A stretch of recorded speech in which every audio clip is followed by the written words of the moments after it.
Welcome. You have made it to the end of the day, and that matters. This is Bible Stories for Sleep, and tonight we are walking through the Good Samaritan together. Scripture reminds us that the Lord gives rest to the weary, and that is exactly what this hour is for. If these stories are a comfort to you, tap subscribe so the next one is always close. Now slow your breathing, soften your shoulders, and let the story carry you. The first light of day, a pale, hesitant blush, began to paint the eastern sky over the ancient city of Jerusalem, slowly chasing away the deep indigo of the pre-dawn hours. From the narrow, winding streets, still cool and shadowed, a man emerged, his steps purposeful and steady. He was a Jewish merchant, though his name, like so many travelers who traversed these perilous lands, would soon be lost to the dust and the wind. His attire was typical for a man of his standing and faith, a simple, undyed wool tunic, cinched at the waist with a leather belt, over which he wore a heavier, striped outer garment, perhaps a similar, offering both warmth against the morning chill and protection from the sun's inevitable assault. A linen head covering, secured with a cord, shielded his dark hair and brow, and a small satchel, containing a modest sum of coinage and a few trade goods, hung securely at his side, brushing against his hip with each stride. His journey was to Jericho, a city nestled in the Jordan Valley, known for its date palms and fertile lands, a stark contrast to the rugged Judean hills he was about to descend. It was a route he knew well, a necessary path for commerce, connecting the religious heart of Jerusalem with the agricultural bounty of the valley. Yet, it was also a road whispered about in hushed tones, a notorious stretch of 18 miles that plummeted dramatically in elevation, from Jerusalem's lofty perch some 2,500 feet above sea level to Jericho's astonishing 846 feet below. This precipitous drop, almost 6/10 of a mile in altitude, carved through a landscape of unforgiving rock and desolate wilderness, creating a natural haven for those who preyed on the unwary.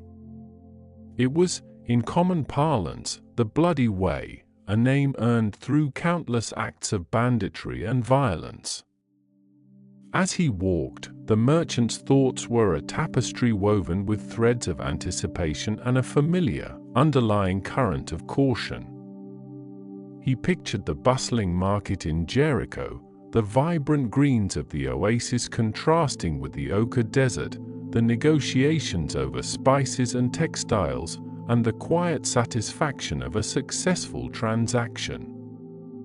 He was a man accustomed to the rhythms of trade, to the calculated risks and the hard-won rewards. But the road ahead demanded more than mere calculation, it demanded vigilance. He had heard the stories, of course, everyone had. Travelers stripped bare, beaten, left for dead in the ravines that scarred the landscape. He clutched the small leather pouch at his side, feeling the reassuring weight of its contents, his livelihood dependent on its safe passage. The air, initially crisp with the last vestiges of night, began to warm with a swiftness peculiar to this land.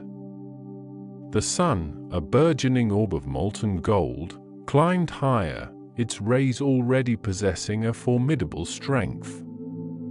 Soon, the cool shadows would retreat, replaced by an unrelenting glare that bleached the distant hills to a uniform, hazy beige.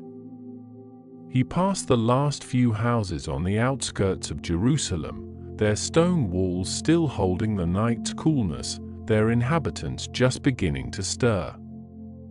The familiar sounds of the city, the distant bleating of sheep, the low murmur of voices, the clatter of a potter's wheel, gradually faded behind him, replaced by the growing silence of the open country.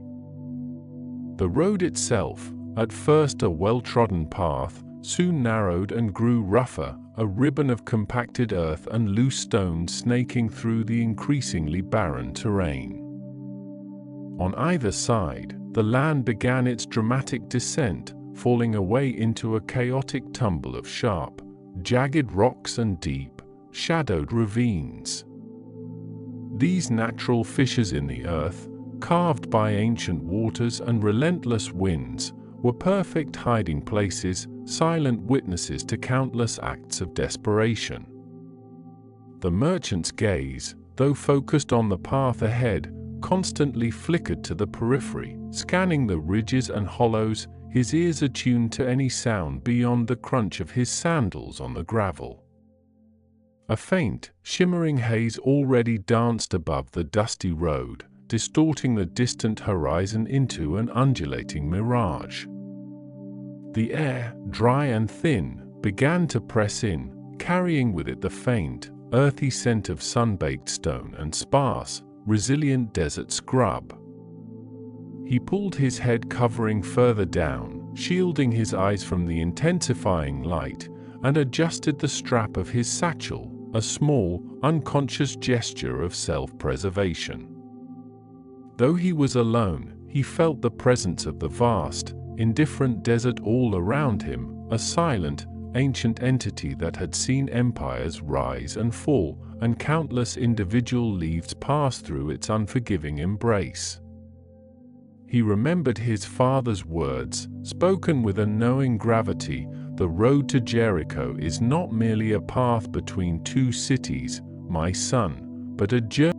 This precipitous drop, almost 6/10 of a mile in altitude, carved through a landscape of unforgiving rock and desolate wilderness, creating a natural haven for those who preyed on the unwary. It was, in common parlance, the Bloody Way, a name earned through countless acts of banditry and violence. As he walked, the merchant's thoughts were a tapestry woven with threads of anticipation and a familiar, underlying current of caution. He pictured the bustling market in Jericho, the vibrant greens of the oasis contrasting with the ochre desert, the negotiations over spices and textiles, and the quiet satisfaction of a successful transaction. He was a man accustomed to the rhythms of trade, to the calculated risks and the hard-won rewards. But the road ahead demanded more than mere calculation, it demanded vigilance. He had heard the stories, of course, everyone had.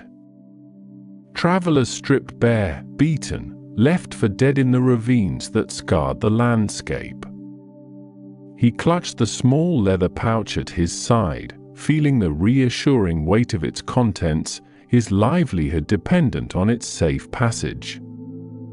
The air, initially crisp with the last vestiges of night, began to warm with a swiftness peculiar to this land.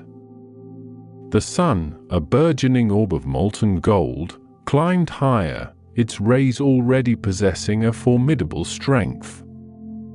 Soon, the cool shadows would retreat, replaced by an unrelenting glare that bleached the distant hills to a uniform, hazy beige. He passed the last few houses on the outskirts of Jerusalem, their stone walls still holding the night's coolness, their inhabitants just beginning to stir. The familiar sounds of the city, the distant bleating of sheep, the low murmur of voices, the clatter of a potter's wheel, gradually faded behind him, replaced by the growing silence of the open country. The road itself, at first a well-trodden path, soon narrowed and grew rougher, a ribbon of compacted earth and loose stones snaking through the increasingly barren terrain. On either side, the land began its dramatic descent, falling away into a chaotic tumble of sharp, jagged rocks and deep, shadowed ravines. These natural fissures in the earth, carved by ancient waters and relentless winds, were perfect hiding places, silent witnesses to countless acts of desperation. The merchant's gaze, though focused on the path ahead, constantly flickered to the periphery, scanning the ridges and hollows, his ears attuned to any sound beyond the crunch of his sandals on the gravel. A faint, shimmering haze already danced above the dusty road, distorting the distant horizon into an undulating mirage. The air, dry and thin, began to press in, carrying with it the faint, earthy scent of sun-baked stone and sparse, resilient desert scrub. He pulled his head covering further down, shielding his eyes from the intensifying light, and adjusted the strap of his satchel, a small, unconscious gesture of self-preservation. Though he was alone, he felt the presence of the vast, indifferent desert all around him, a silent, ancient entity that had seen empires rise and fall, and countless individual lives pass through its unforgiving embrace. He remembered his father's words, spoken with a knowing gravity: "The road to Jericho is not merely a path between two cities, my son, but a journey through the heart of man, where both his darkest fears and his greatest virtues may be revealed." At the time, the young merchant had dismissed them as the poetic musings of an elder, but now, with each step deeper into the wilderness, the wisdom of those words resonated with a new, unsettling clarity. He was a man of faith, certainly, observant of the Torah, and he believed in the goodness of his community, in the shared bonds that held them together. Yet, the stark reality of this road, with its reputation for brutality, tested the edges of that belief. The landscape shifted, becoming more severe, the gentle slopes giving way to steeper inclines and sudden drops. The path wound sharply, disappearing around rocky outcrops, only to reappear further on, a precarious thread clinging to the side of a cliff. He passed a lone, gnarled acacia tree, its thorns sharp and defiant, a testament to leaves' tenacity in such a harsh environment. Its shadow, a meager offering, was already shrinking under the ascending sun. He paused for a moment, taking a deep draught from his water skin, the cool liquid a brief, blessed reprieve against the dryness that already began to prickle his throat. The silence of the desert was profound, broken only by the rhythmic scuff of his feet, the rustle of his garments, and the occasional, almost imperceptible whisper of the wind through the rocks. It was a silence that could be both calming and deeply unnerving, a canvas upon which his own thoughts, both hopeful and apprehensive, played out with heightened intensity. He thought of his family waiting for his return, of the warm glow of their lamps at night, of the familiar comfort of his home within the city walls. These images were a balm, a counterpoint to the growing isolation he felt with every mile that separated him from Jerusalem. He knew that the most dangerous sections of the road lay ahead, particularly the notorious Wadi Kelt, a deep canyon with steep, winding paths that offered ample concealment for bandits. Travelers often formed caravans for safety, but he had been delayed in Jerusalem, and the larger groups had already departed. He had weighed the risks, as he always did, and decided to press on alone, trusting in his own vigilance and, perhaps, a silent prayer for divine protection. It was a common gamble, one that many merchants took, driven by the urgency of their trade. Making his way along the same arduous path.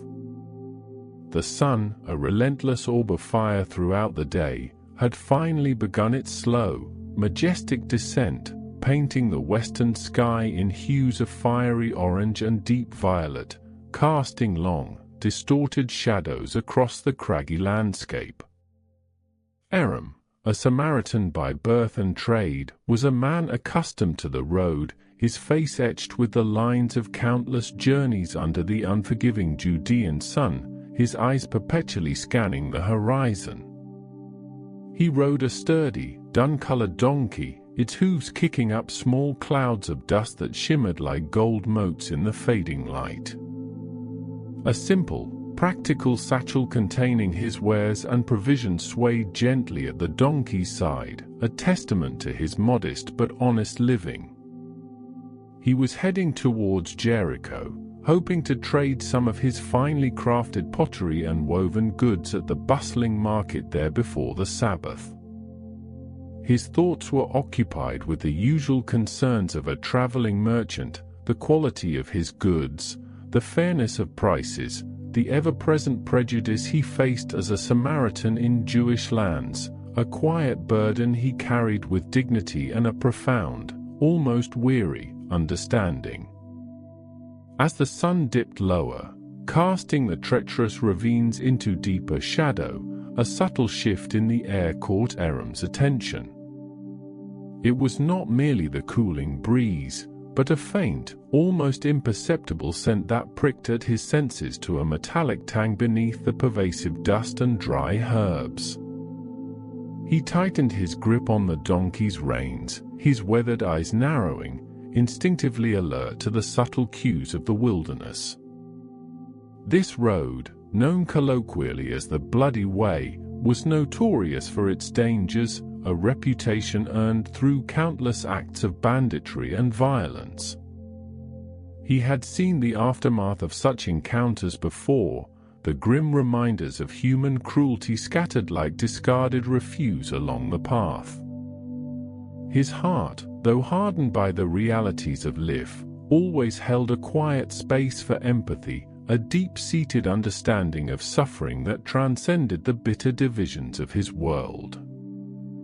Then, as the donkey rounded a particularly sharp bend, its ears twitching nervously, Aram saw it. A dark, crumpled heap by the side of the road, partially obscured by a thorny acacia bush. It was an unnatural shape, too still, too human.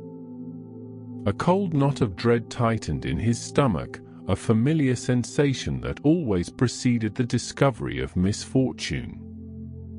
He urged his donkey forward with a gentle nudge, his gaze fixed on the motionless form, his mind already racing through possibilities, each more grim than the last.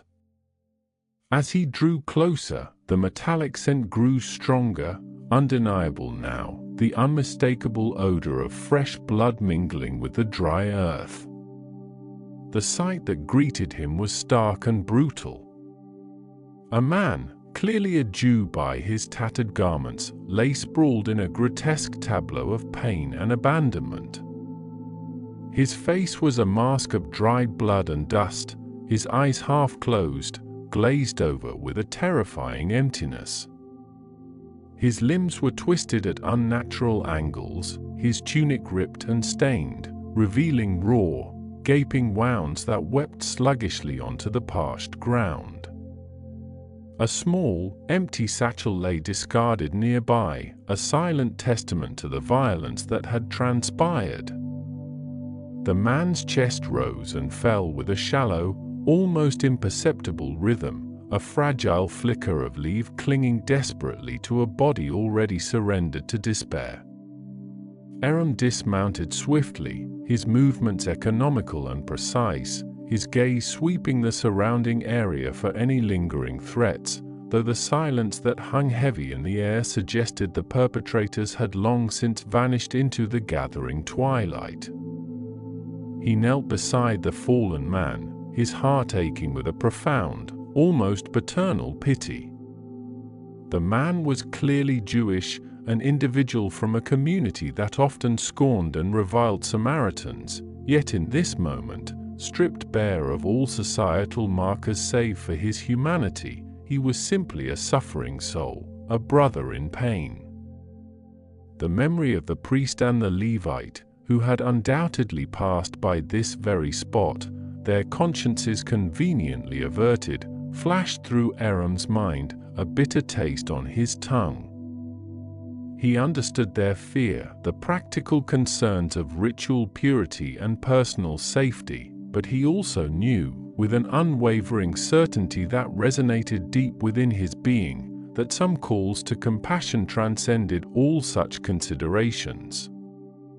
He read out a tentative hand, his fingers hovering just above the man's neck, searching for a pulse.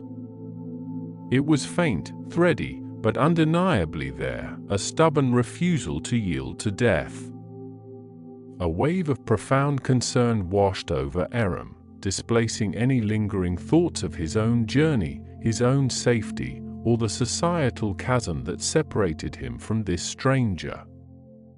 This was a man in dire need, a leaf hanging by the slenderest of threads, and Aram, with his practical knowledge of healing and his deep well of empathy, knew he could not, would not, turn away. The very thought of leaving him to perish, to become another anonymous casualty of this unforgiving road, was anathema to his spirit. A quiet resolve settled over Aram, firm and unwavering. He looked at the man's ravaged face, at the desperate struggle for breath, and a silent promise formed in his heart. He would help him. He would not be another passerby. The risks were considerable. Bandits could still be lurking, the man might die in his care, bringing complications and accusations, and the sheer effort of transporting a severely injured man was daunting. Yet, these concerns, though real, felt insignificant compared to the overwhelming imperative to act. This was not a choice, but a calling, a profound recognition of shared humanity that transcended the petty prejudices of the world. He was a Samaritan, yes, but first and foremost, he was a man, and this was another man, broken and bleeding, in desperate need of a neighbor. He took a deep, steadying breath, his mind already beginning to formulate a plan, his hands already anticipating the work ahead. Aram knelt beside the fallen man, the harsh afternoon sun beating down, making the air shimmer above the parched earth, but his focus narrowed, drawing the vast, indifferent landscape into a tight, urgent circle around the two of them. The merchant lay still, his breath a shallow, ragged whisper, his face a mask of dried blood and dust, and the wounds, raw and gaping, spoke of a brutality that turned Aram's stomach. He saw the purple bruising already blossoming on the man's temple, the deep gash across his forehead, and the cruel lacerations on his arms and legs where he had clearly tried to fend off his attackers. A wave of profound pity, sharp and immediate, washed over Aram, momentarily eclipsing the practical urgency of the situation, as he imagined the terror this man must have endured, the sudden violence erupting from the quiet desolation of the road. He reached for the small leather water skin at his belt, not for himself, but for the unconscious man, and gently moistened a corner of the coarse linen cloth he always carried for such journeys. With a tenderness that belied his calloused hands, Aram began to wipe away the grime and caked blood from the merchant's face, revealing the pale, drawn features beneath, the dark stubble of a beard, and the faint lines etched by worry or perhaps by the burdens of his trade. He worked slowly, meticulously, his fingers brushing against the man's skin, feeling the unnatural coolness of shock, and as he cleansed the face, a flicker of recognition, faint but distinct, passed through Aram's mind. This man, this stranger, was not just a victim, he was a human being, with a life, a family, a story abruptly interrupted by senseless cruelty, and the thought solidified Aram's resolve, strengthening his already firm commitment to render aid. Next, Aram unstoppered a small clay flask, its contents a rich, dark red, the local wine he carried not for revelry but for its practical properties, a common antiseptic in those harsh lands. The pungent, earthy aroma of fermented grapes mingled with the metallic scent of blood and the dry dust of the road as he carefully poured a small amount onto a fresh section of the linen cloth. He knew the wine would sting even if the man was unconscious, but it was a necessary pain, a cleansing fire to ward off the insidious creeping of infection in the desert heat. He began with the deepest gashes, the ones that still wept sluggishly, dabbing the wine gently, watching as the liquid turned pink with diluted blood, and with each careful press, he murmured soft, unintelligible words, a quiet prayer, perhaps, or simply the unconscious sounds of a man deeply focused on a task of healing. The merchant stirred faintly, a low groan escaping his lips, a testament to the sharp bite of the wine, and Aram paused, his gaze searching the man's face for any sign of awakening, but the eyes remained closed, thankfully lost in the oblivion of unconsciousness. Once the wounds were as clean as he could make them under the circumstances, Aram reached for another small flask, this one made of polished alabaster, containing a precious, fragrant olive oil. This was not just for anointing, it was a balm, a soothing agent, a protective layer against the dust and the air, meant to nurture the raw flesh and ease the burning pain that would surely come when the man awoke. He poured a generous amount onto his fingertips, feeling the smooth, viscous liquid. It sent a gentle, green aroma that spoke of sun-drenched groves and ancient peace, a stark contrast to the violence that had transpired here.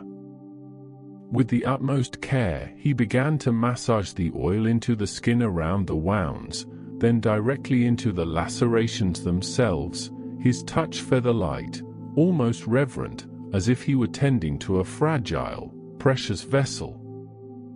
The oil glistened on the man's skin, a testament to Aram's meticulous attention, and he could almost feel the wound sighing in relief, the raw edges softened, the angry redness beginning to recede under the soothing touch. He worked his way over every visible injury, from the deep cut on the forehead to the scrapes on the knees, ensuring each one received the tender, healing touch of the oil, a silent promise of recovery whispered into the very fibers of the man's being.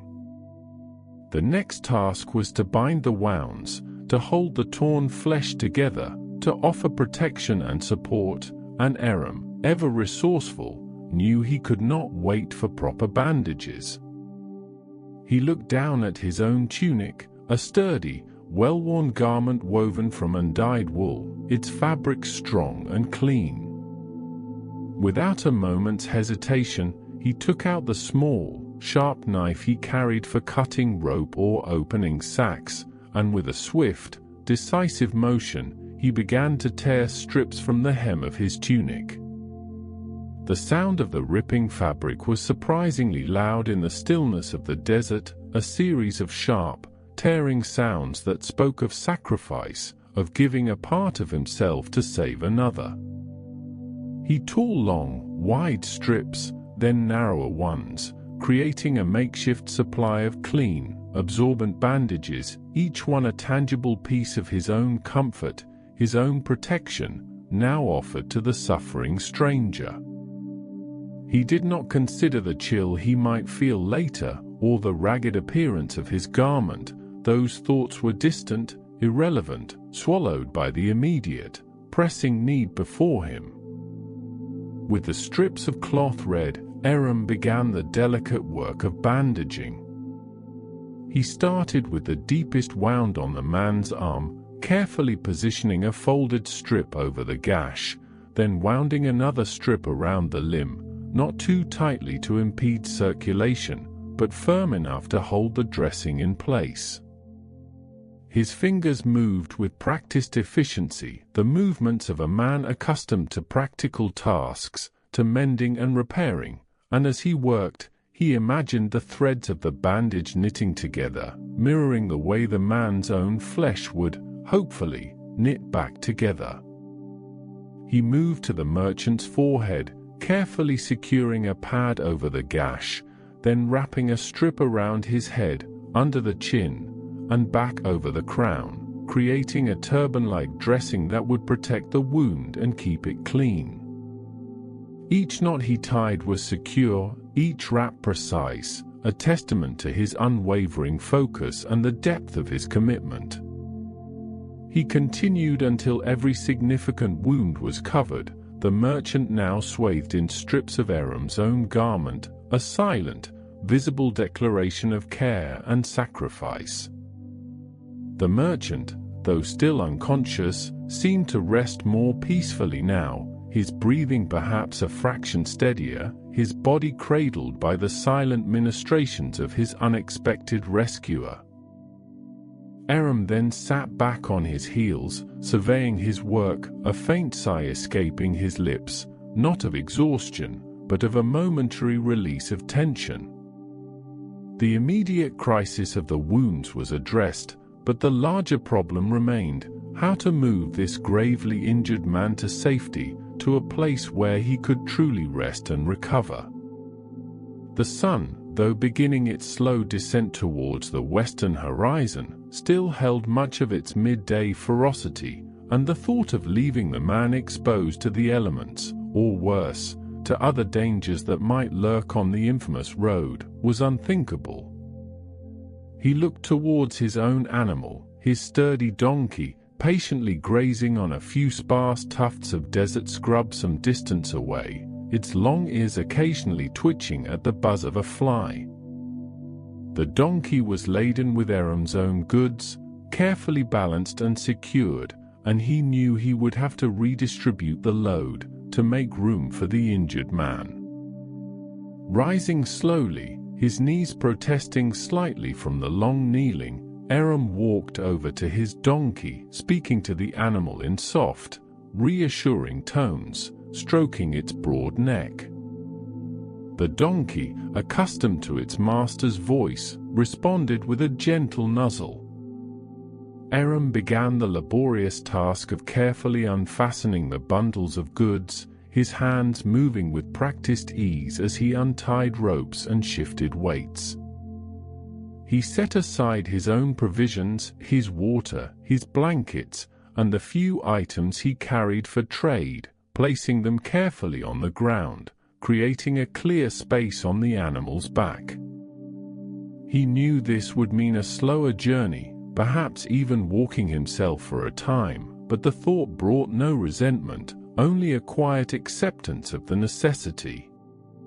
His own comfort was secondary, a small price to pay for the chance to save a leave.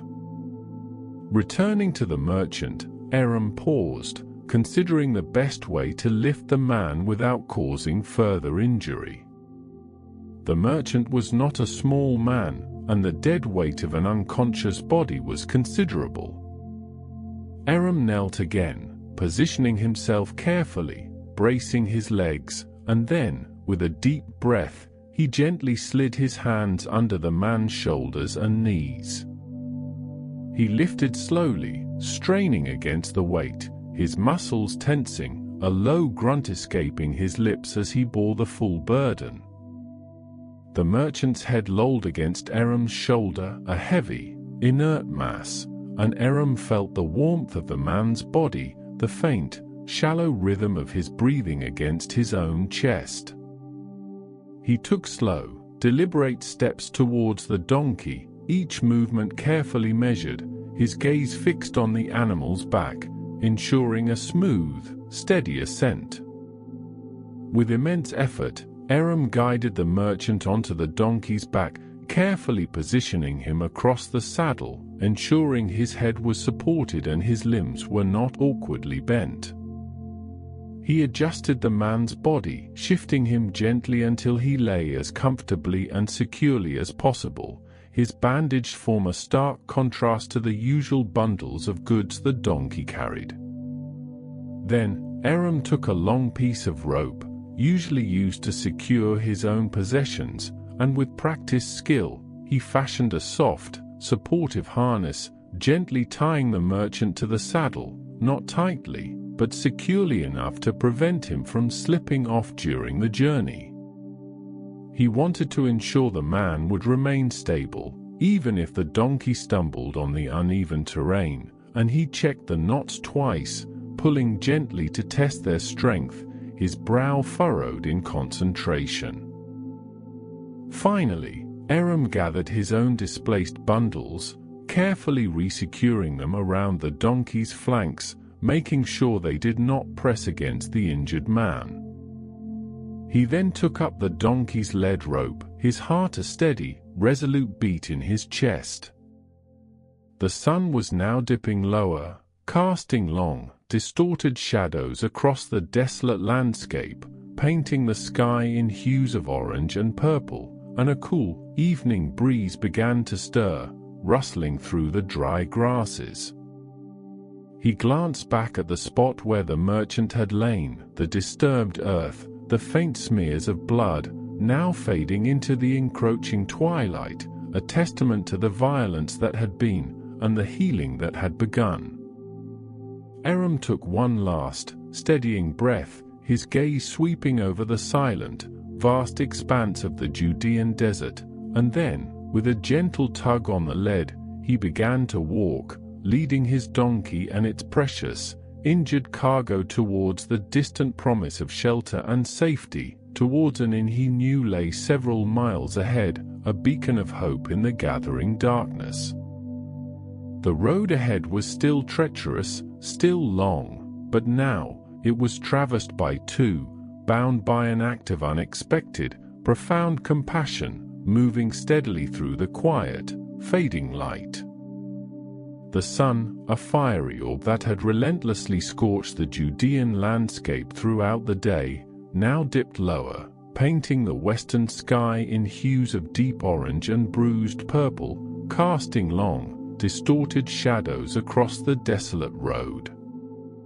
Aram, his face etched with a quiet determination, continued his measured pace, the rhythmic scuff of his sandals on the dusty ground a steady counterpoint to the soft snorts of the donkey and the labored breathing of the injured man. Each step was a deliberate act, a testament to his unwavering resolve, as he guided the small procession along the winding path, the air slowly beginning to relinquish its oppressive heat, though a dry, parched quality still clung to it. The merchant, slumped across the donkey's back, remained largely insensible, his head lolling gently with the animal's gait, his breath a shallow, reedy sound that occasionally caught in his throat, sending a shiver of concern through Aram. He glanced back often, his eyes scanning the merchant's pale face, searching for any flicker of awareness, any sign of improvement, but found only the stillness of profound exhaustion and pain. The makeshift bandages, though crude, held firm, and the wine and oil had at least stanched the worst of the bleeding, offering a fragile shield against the desert's harsh elements. Yet, the man's pallor, the faint sheen of sweat on his brow despite the cooling air, spoke of a deeper struggle, a battle waged within his weakened frame. Aram knew that time was a precious commodity, slipping away with each passing moment, and the urgency of reaching proper shelter, a place where the merchant could truly rest and receive further care, pressed heavily upon him. The landscape itself seemed to shift with the fading light, the sharp, jagged rocks that had once glinted menacingly under the high sun now softened into indistinct shapes, their shadows deepening into cavernous pools of gloom. That bloody way, infamous for its hidden crevices and sudden drops, demanded constant vigilance, and Aram's eyes, accustomed to the nuances of the terrain, meticulously scanned the path ahead, anticipating every loose stone, every treacherous dip. He imagined the robbers, lurking in just such places, their hearts cold and their hands quick, preying on the vulnerability of lone travelers. A wave of quiet anger, a familiar companion to those who witnessed injustice, briefly tightened his jaw, but he quickly reined it in, knowing that such emotions served no purpose now, only the steady, forward momentum mattered. As the last sliver of the sun vanished beneath the horizon, a profound quiet descended upon the desert, broken only by the rustling of a nocturnal creature in the sparse scrub or the distant, mournful cry of a jackal, a sound that echoed the raw, untamed spirit of the wilderness.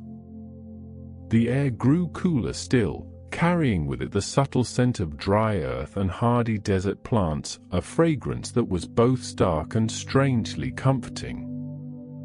Aram pulled his cloak a little tighter around himself, not so much for warmth, but for the familiar embrace of its rough wool, a small anchor in the vastness of the darkening world.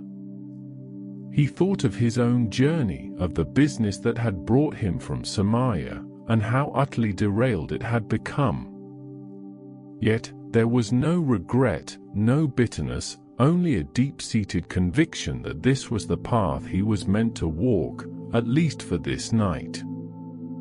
The merchant, a stranger, a Jew, an individual from a people who often scorned his own, had become, in that moment of desperate need, simply a man, a fellow human being whose suffering demanded a response. The stars began to prick through the deepening blue of the sky, first a few hesitant pinpricks, then a dazzling, countless multitude, each one a tiny, distant lamp in the immense cosmic tapestry. The Milky Way, a shimmering river of light, stretched across the heavens, a breathtaking display that humbled the soul and made the struggles of humankind seem both vast and infinitesimally small. Aram, though weary, found a strange solace in this celestial grandeur, a reminder of the enduring order that underlay even the most chaotic moments of life.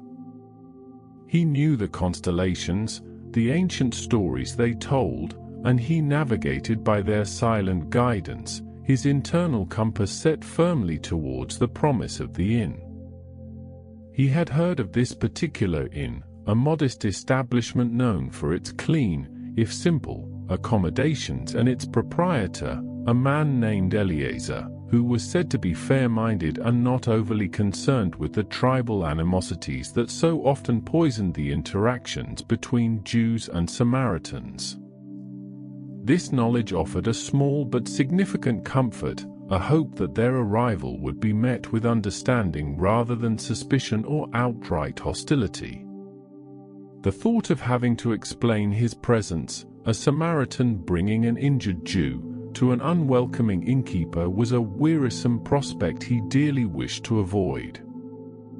The donkey, sensing the approach of rest, seemed to pick up its pace slightly, its hooves kicking up puffs of fine dust that shimmered faintly in the starlight.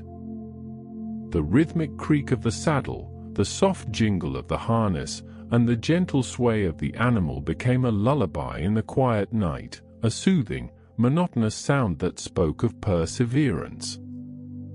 Aram's own muscles ached, a deep, persistent throb in his shoulders and back from the day's exertions, but he pushed the discomfort aside, focusing instead on the image of the inn, a haven of warmth and light in the encroaching darkness.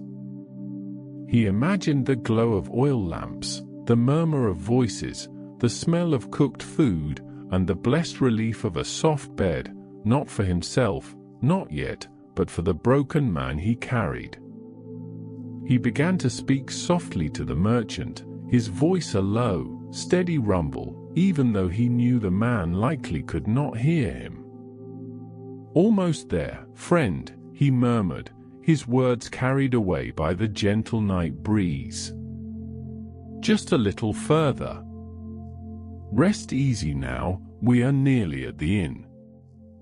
It was a comfort offered as much to himself as to the unconscious man, a way to articulate the hope that pulsed within him.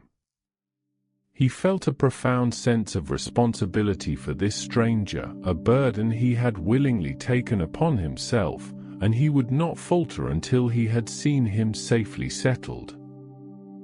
The road, though still uneven, began to show subtle signs of human habitation. The occasional, faint scent of wood smoke drifted on the air, and the distant, almost imperceptible barking of a dog hinted at dwellings beyond the immediate wilderness. Aram's heart, though still heavy with concern, lifted fractionally. They were nearing civilization, nearing the end of this arduous leg of their journey. The thought of a warm fire, a cup of water, and the chance to properly tend to the merchant's wounds spurred him onward, renewing his flagging energy. He remembered the moment he had first seen the man lying half dead in the dust, a tableau of brutal violence. The image was seared into his mind, the blood-soaked garments, the vacant stare, the flies already beginning their grim work. He had felt a visceral jolt, a profound empathy that bypassed all societal conditioning, all the ingrained prejudices that separated their peoples. It was simply a man in dire need, an Aram, with his practical nature and his deep-seated belief in the sanctity of Liev, could not, would not, turn away. He thought of the priest and the Levite, men of God, who had passed by on the other side, their reasons perhaps rooted in ritual purity or fear, but their actions, or lack thereof, a stark testament to indifference. Aram felt no judgment, only a quiet certainty that his path was different, that true faith, true neighborliness, lay not in adherence to strictures, but in the boundless act of compassion. The donkey, its ears twitching, let out a soft bray, a sound of recognition. Ahead, through a sparse grove of olive trees, a faint, flickering light became visible, a warm, inviting glow against the inky blackness of the night. It was the inn, a beacon of hope, a promise of respite. A wave of profound relief washed over Aram, loosening the tension that had held his shoulders rigid for hours. He urged the donkey forward with a gentle touch, his pace quickening slightly, his eyes fixed on the welcoming light. As they drew closer, the sounds of the inn began to emerge from the quiet night, the low hum of conversation, the clatter of pottery, the occasional burst of laughter, and the soft, rhythmic strumming of a lyre. The air grew richer, carrying the mingled scents of wood smoke, roasting meat, and fermented wine, a tapestry of aromas that spoke of leave and sustenance. The inn, though humble, appeared as a veritable oasis after the desolate journey, its rough stone walls and thatched roof radiating a sense of solidity and refuge. Aram led the donkey through the open gate of the inn's courtyard, a space enclosed by low walls and illuminated by several oil lamps hanging from wooden posts, casting a warm, buttery glow. Several other donkeys and a few camels were tethered along one side, munching contentedly on hay, their shadows dancing on the uneven ground. A small group of travelers sat around a low fire in the center of the courtyard, their voices hushed, their faces illuminated by the dancing flames. They looked up as Aram entered, their conversations momentarily faltering, their eyes drawn to the unusual sight of a lone Samaritan leading a donkey bearing an unconscious man. Aram, accustomed to the wary glances and subtle judgments that often accompanied his presence in Jewish lands, met their gazes with a calm, steady demeanor.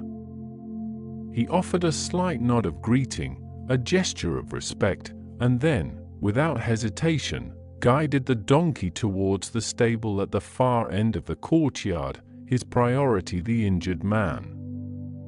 He could feel the weight of their curiosity, perhaps even suspicion, but he pushed it aside, his focus unwavering. Just as he reached the stable entrance, a stocky man with a kind, weathered face emerged from the inn, wiping his hands on a rough linen cloth. This was Eliezer, the innkeeper, his eyes, though tired, holding a spark of shrewd intelligence. He took in the scene with a quick, assessing glance: the Samaritan, the injured Jew, the donkey laden with its precious, vulnerable cargo.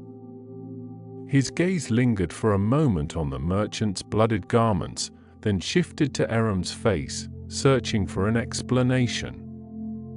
"Peace be upon you, traveler," Eliezer said, his voice a low, gravelly rumble, surprisingly gentle.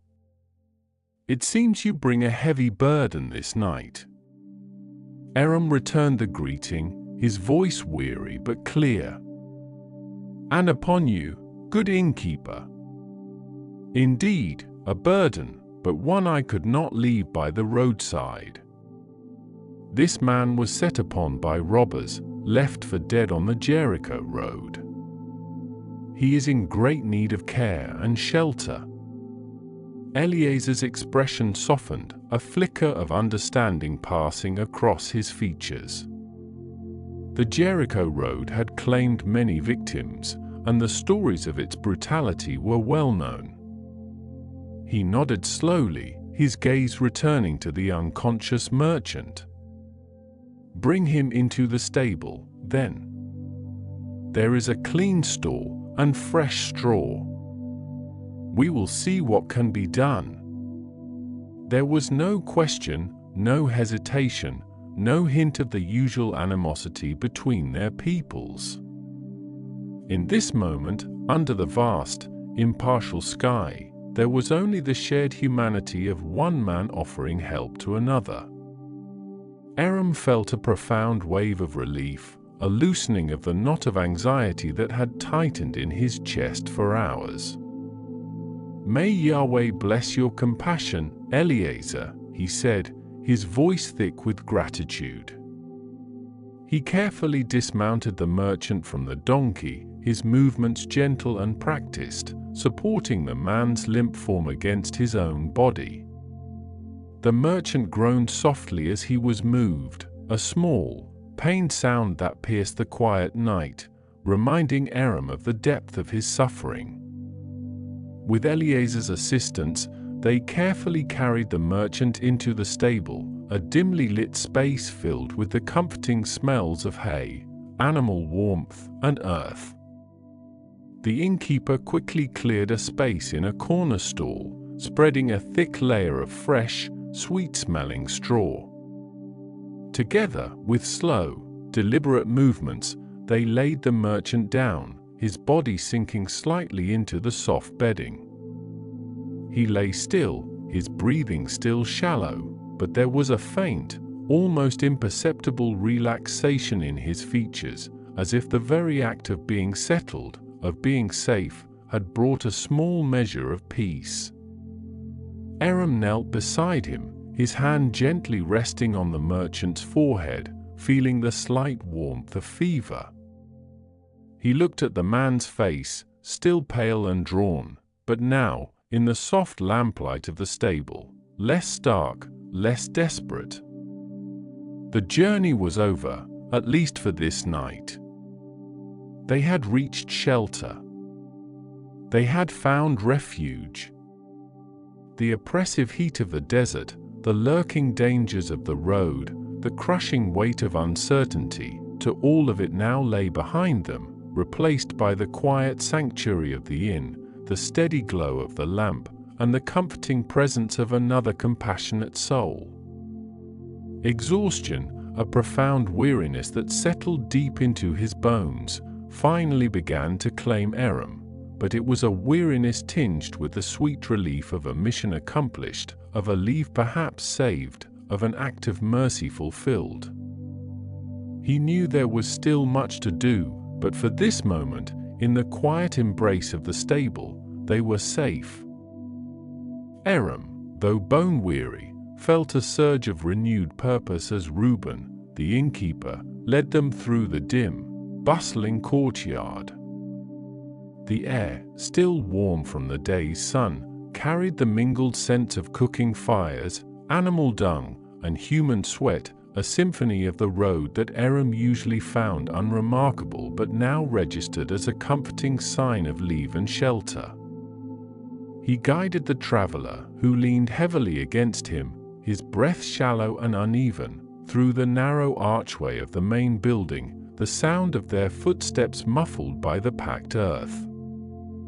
Reuben, a man whose face was a roadmap of sun-baked wrinkles and whose eyes held the shrewd glint of one who had seen much of humanity pass through his doors, gestured towards a small, quiet room tucked away at the back, away from the boisterous main hall where travelers were already sharing wine and stories. "This one," Reuben grunted, his voice a gravelly rumble, "is private. Good for healing." He pushed open a heavy wooden door, revealing a small, sparsely furnished chamber. A low bed, covered with a clean, if coarse, linen sheet, occupied most of the space, alongside a small, three-legged table and a single oil lamp already flickering with a soft, amber glow. The air inside was cooler, still, and held the faint, earthy scent of dried herbs, perhaps left from a previous occupant. Aram nodded his thanks, his gaze already assessing the bed, the lamp, the quiet sanctuary it offered. He carefully helped the traveler onto the bed, easing him down with practiced gentleness, supporting his head until it rested softly on the woven pillow. The traveler let out a small, almost imperceptible sigh, a sound that spoke volumes of his exhaustion and the pain he had so stoically endured. Reuben, observing the Samaritan's meticulous care, cleared his throat. "I'll fetch some fresh water and clean cloths," he offered, his gruffness softened by a flicker of concern. "And perhaps a little broth, when he's able." Aram looked up, meeting the innkeeper's gaze. "Thank you, Reuben," he said, his voice quiet but sincere. "That would be a great kindness." The innkeeper merely grunted again, a non-committal sound that Aram understood as acceptance, and then turned, his heavy sandals scuffing softly on the packed earth floor as he departed. Alone with the traveler, Aram knelt beside the bed, his hand resting lightly on the man's forehead. It was still warm, but not feverish, a small mercy. He took a moment to truly look at the man, to absorb the reality of their shared journey. The traveler's face, though bruised and swollen, held a certain dignity, even in unconsciousness. His dark hair was matted with dust and dried blood, his beard tangled. Aram felt a profound sense of responsibility, a silent vow to see this man through the night, to ensure his survival. It was not merely a duty, it was a calling that resonated deep within his Samaritan soul, a testament to the shared humanity that transcended the bitter divisions of their peoples. He thought of his own family, his village, the familiar rhythms of his life that now seemed so distant, yet the warmth of his commitment to this stranger felt as real and immediate as the flickering lamp beside them. When Reuben returned, he carried a heavy clay pitcher of cool water, a stack of clean linen strips, and a small bowl of thin, steaming vegetable broth. He placed them carefully on the small table. "He'll need to drink," Reuben advised, his eyes flicking to the traveler's still form. "Small sips, often." Aram nodded, already reaching for the pitcher. He dipped a clean cloth into the water, wringing it out gently, and began to carefully wipe the dust and grime from the traveler's face, his neck, his hands. Each touch was deliberate, tender, a silent prayer for healing. The cool water seemed to soothe the raw skin, and the traveler stirred faintly, a soft moan escaping his lips. "Easy, friend," Aram murmured, his voice a low, comforting rumble. "You are safe now." He dipped another cloth, then gently pressed it to the traveler's cracked lips, allowing a few drops of water to trickle in. The man swallowed, a weak, involuntary movement, but a swallow nonetheless. Aram repeated the action, patiently, until he felt a slight resistance, a sign that the traveler had taken what he could. He then took a small amount of the broth, cooled it with his breath, and offered it in the same careful manner, a few spoonfuls at a time. The broth, thin and nourishing, was meant to replenish, to offer strength without taxing a weakened stomach. The hours that followed settled into a quiet vigil. Aram sat on the floor beside the bed, his back against the cool stone wall, his eyes rarely leaving the traveler. He adjusted the lamp, ensuring its glow was soft enough not to disturb, yet bright enough for him to observe any change. He listened to the man's breathing, noting its rhythm, its depth. Every now and then, he would gently check the bandages, ensuring they remained clean and secure. He re-moistened the traveler's lips, offered sips of water, and occasionally, a few more drops of broth. The world outside the small room faded away, the distant sounds of the inn, the cries of night animals, all becoming a muted backdrop to the intimate drama unfolding within these four walls. Aram found himself thinking of the journey, the stark contrast between the brutal indifference of the robbers and the profound vulnerability of their victim. He recalled the priest and the Levite, their hurried steps, their averted gazes, their fear of ritual impurity outweighing the urgent call of human suffering. He felt no anger, only a quiet understanding of the complex tapestry of human nature, of the choices people made, or failed to make. His own choice had been clear, immediate, driven by an empathy that bypassed all societal strictures. It was not a choice he had consciously debated, it had simply been the only path he could take. As the night deepened, a cool breeze began to seep through the small, unglazed window, carrying the faint, sweet scent of desert flowers that bloomed only in the darkness. Aram rose quietly, fetched a coarse wool blanket from a chest in the corner, and gently draped it over the traveler, tucking it in around his shoulders. The man stirred slightly, a soft sigh escaping him, and then settled back into a deeper slumber. Aram watched him, a profound sense of peace settling over him. He was tired, yes, his muscles ached from the long day's exertion, but his spirit felt light, cleansed. He thought of the innkeeper, Reuben, and his unexpected kindness. The man, initially wary, had responded to Aram's earnestness, to the undeniable need of the injured man. It was a small victory against prejudice, a testament to the power of shared humanity when faced with undeniable suffering.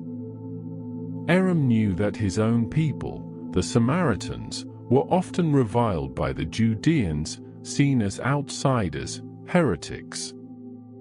Yet, here he was, a Samaritan, caring for a Judean, aided by another Judean innkeeper. The irony was not lost on him, but it was an irony that brought a faint, hopeful smile to his lips. Perhaps, he mused, true mercy had a way of dissolving the rigid boundaries people build between themselves. Towards the darkest hour of the night, just before the first hint of dawn, the traveler stirred more purposefully.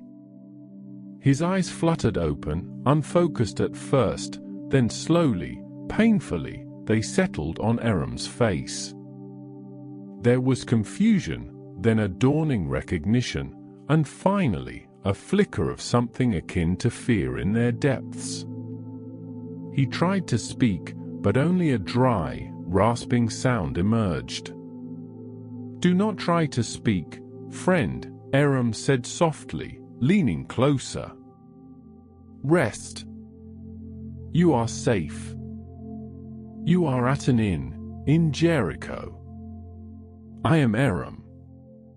He offered a small, reassuring smile. "You were set upon by robbers on the road. I found you." The traveler's eyes widened slightly, a wave of memory, no doubt, washing over him. He swallowed hard, his gaze searching Aram's face, trying to reconcile the image of a Samaritan, traditionally an enemy, with the gentle, watchful presence before him. Aram met his gaze steadily, his own eyes conveying only warmth and compassion. There was no judgment, no expectation, only care. "Water," the traveler rasped, his voice barely a whisper. Aram immediately poured a small amount of water into a cup and held it to the man's lips, supporting his head with his other hand. The traveler drank deeply, though slowly, the water seeming to bring a measure of relief to his parched throat. He closed his eyes for a moment, gathering his strength, then opened them again, his gaze more lucid now. Who are you?" he whispered, the question laced with a fragile vulnerability. "I told you, I am Aram," the Samaritan replied gently. "From Samaria. I was traveling to Jericho." He paused, allowing the information to settle. "You are safe here. Reuben, the innkeeper, is a good man. He will look after you." The traveler's brow furrowed slightly, a silent struggle playing out in his eyes. He was a Jew, and this man, this Samaritan, was caring for him, had saved his life. The ingrained prejudices, the centuries of animosity, must have warred with the undeniable reality of the compassion he was receiving. Aram understood this unspoken conflict. He simply waited, his presence a steady, unwavering anchor in the quiet room. "Why?" the traveler finally managed, his voice still weak, but holding a hint of bewilderment. "Why did you help me?" Aram considered the question, looking into the man's eyes, seeing not a Jew, not an enemy, but simply a fellow human being who had suffered greatly. "Because you were in need," he said simply, his voice imbued with a quiet conviction. "Because it was the right thing to do. We are all travelers on this earth, are we not? And sometimes we fall." He offered another small, gentle smile. "No man should be left to die on the road, not if another can help." A profound silence descended upon the room, broken only by the soft, rhythmic breathing of the traveler and the gentle flicker of the lamp. The traveler's gaze remained fixed on Aram, a myriad of emotions swirling within their depths: confusion, disbelief, gratitude, and perhaps a nascent understanding that transcended the rigid boundaries of their world. He had been stripped of everything, to his possessions, his dignity, his very life forced to, and in that utter vulnerability, he had received the most unexpected gift, unconditional compassion from the one least expected to offer it. It was a mercy that defied explanation, a love that asked for nothing in return. As the first faint streaks of grey light began to appear at the edge of the window, painting the sky with the promise of a new day, Aram felt the traveler's hand, surprisingly strong for a moment, reach out and lightly touch his arm. It was a gesture of silent acknowledgement, a fragile bridge built across a chasm of centuries of distrust. Aram met his gaze, a deep sense of peace settling over him. He knew the road ahead for the traveler would be long, filled with pain and healing, but he also knew that the man was no longer alone. He had found a neighbor, not by proximity or shared heritage, but by the profound, transformative act of mercy. Aram remained by the traveler's side, watching him drift back into a more peaceful sleep, his breathing now steadier, his face less strained. He would stay until Reuben arrived with breakfast, until he had made arrangements for the traveler's continued care, ensuring that the innkeeper understood the depth of his commitment. The sun would soon rise, casting its golden light over the desert, illuminating the path ahead. But for now, in the quiet sanctuary of the inn, under the watchful, comforting glow of the lamp, the night had been a testament to a different kind of light, one that shone brightest in the darkest of hours, a light of care, of vigil, and of profound, unwavering comfort. The first faint blush of dawn, a delicate wash of rose and lavender, began to paint the eastern sky, chasing away the last lingering shadows of the night. Inside the inn, the air, though still holding the coolness of the late hours, was stirring with the subtle sounds of awakening. Aram, who had kept his quiet vigil by the traveler's bedside, felt the gentle pull of his own journey calling him once more. He rose with a soft, almost imperceptible sigh, his gaze lingering for a moment on the still, pale face of the man he had brought back from the precipice of death. The traveler's breathing was steady now, a shallow but rhythmic rise and fall of his chest beneath the clean, rough linen, and the fever that had raged so fiercely through the night seemed to have receded, leaving behind only the exhaustion of a body that had fought a desperate battle.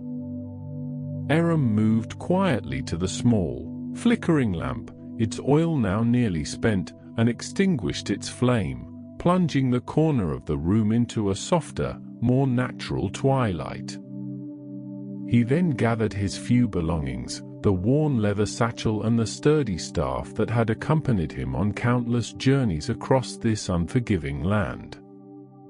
Before leaving the room, he paused at the threshold, looking back at the traveler one last time, a silent prayer forming in his heart for the man's full recovery. The act of compassion, though arduous, had left him with a profound sense of peace, a quiet satisfaction that transcended the weariness in his bones. He had done what was right, not for reward or recognition, but simply because it was the only path his heart could follow. Stepping out into the main common room of the inn, Aram found Reuben, the innkeeper, already bustling about, preparing for the day's early travelers. The aroma of freshly baked bread and strong, bitter coffee was beginning to fill the air, mingling with the earthy scent of the stable and the faint, lingering smell of wood smoke from the hearth. Reuben, a man whose face was a roadmap of sun-baked wrinkles and whose hands were calloused from years of hard work, looked up as Aram approached, a questioning glance in his shrewd, dark eyes. He had seen many things on this road, many desperate souls and many fleeting acts of kindness, but the Samaritan's unwavering dedication had left an impression even on his seasoned heart. "He rests," Aram said, his voice a low, gravelly murmur that carried the remnants of the long night. "The fever has broken, I believe, but he will need time, and much care, to mend."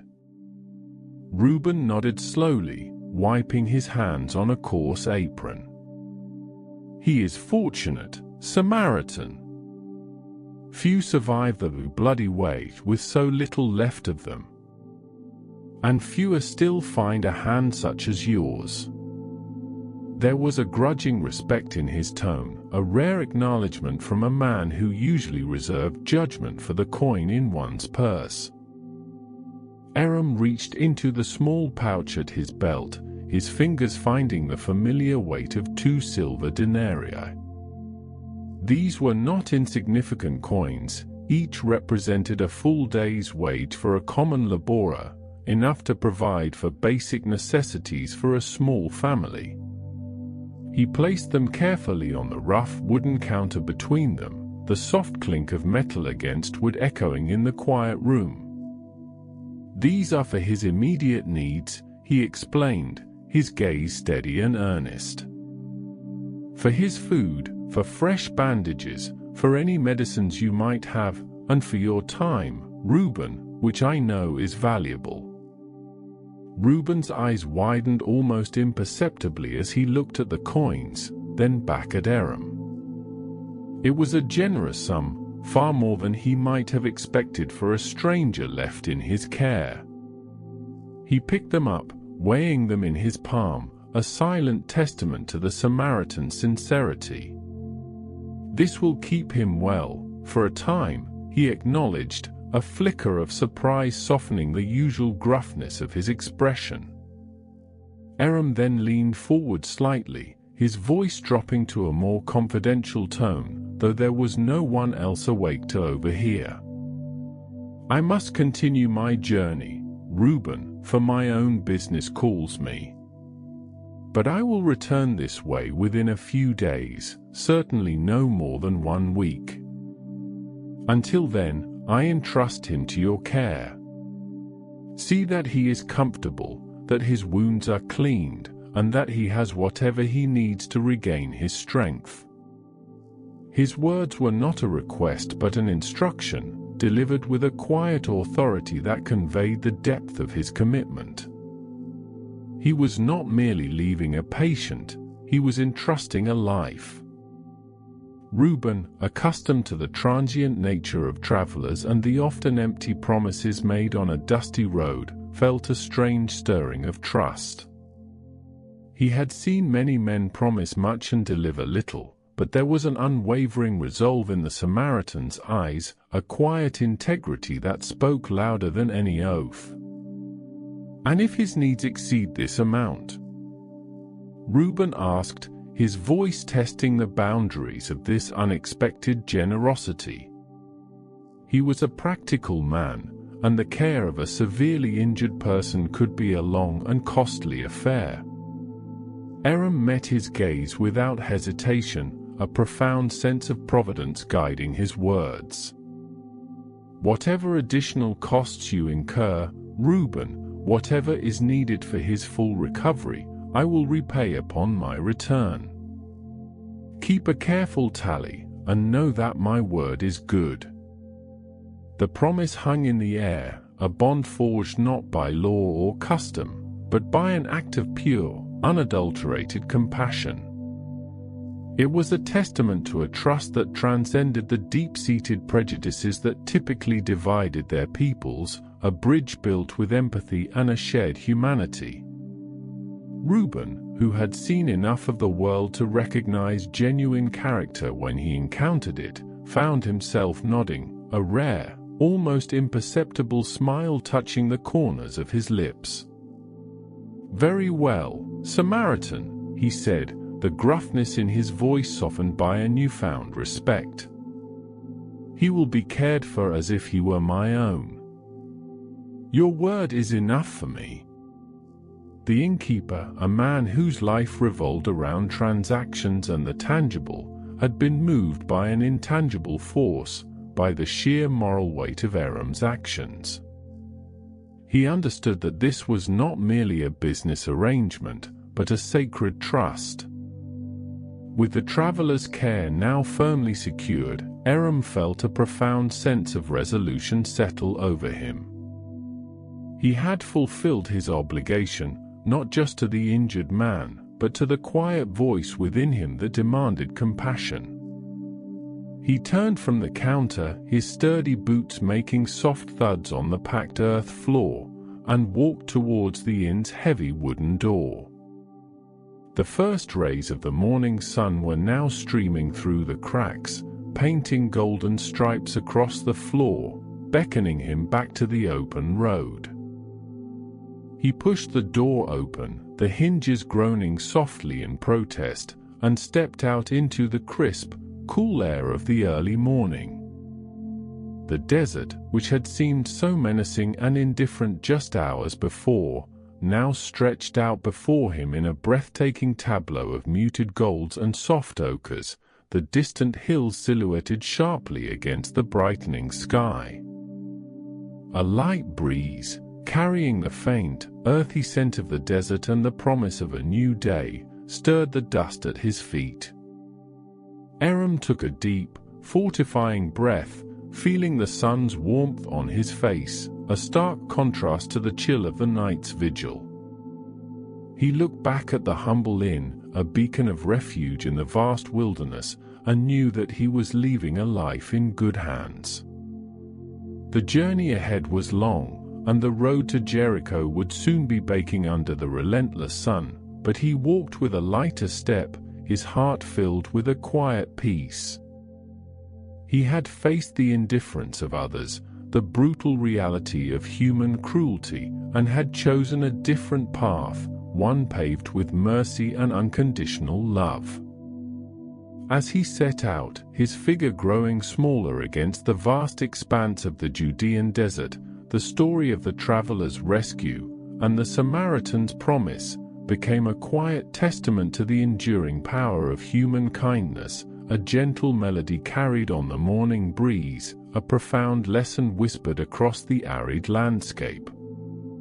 The road, once a place of terror, now held the promise of hope, and the inn, a simple dwelling, had become a sanctuary where compassion had found its truest expression, a place where a stranger, left for dead, was given the gift of a new beginning, all because of an unlikely rescuer and a promise kept.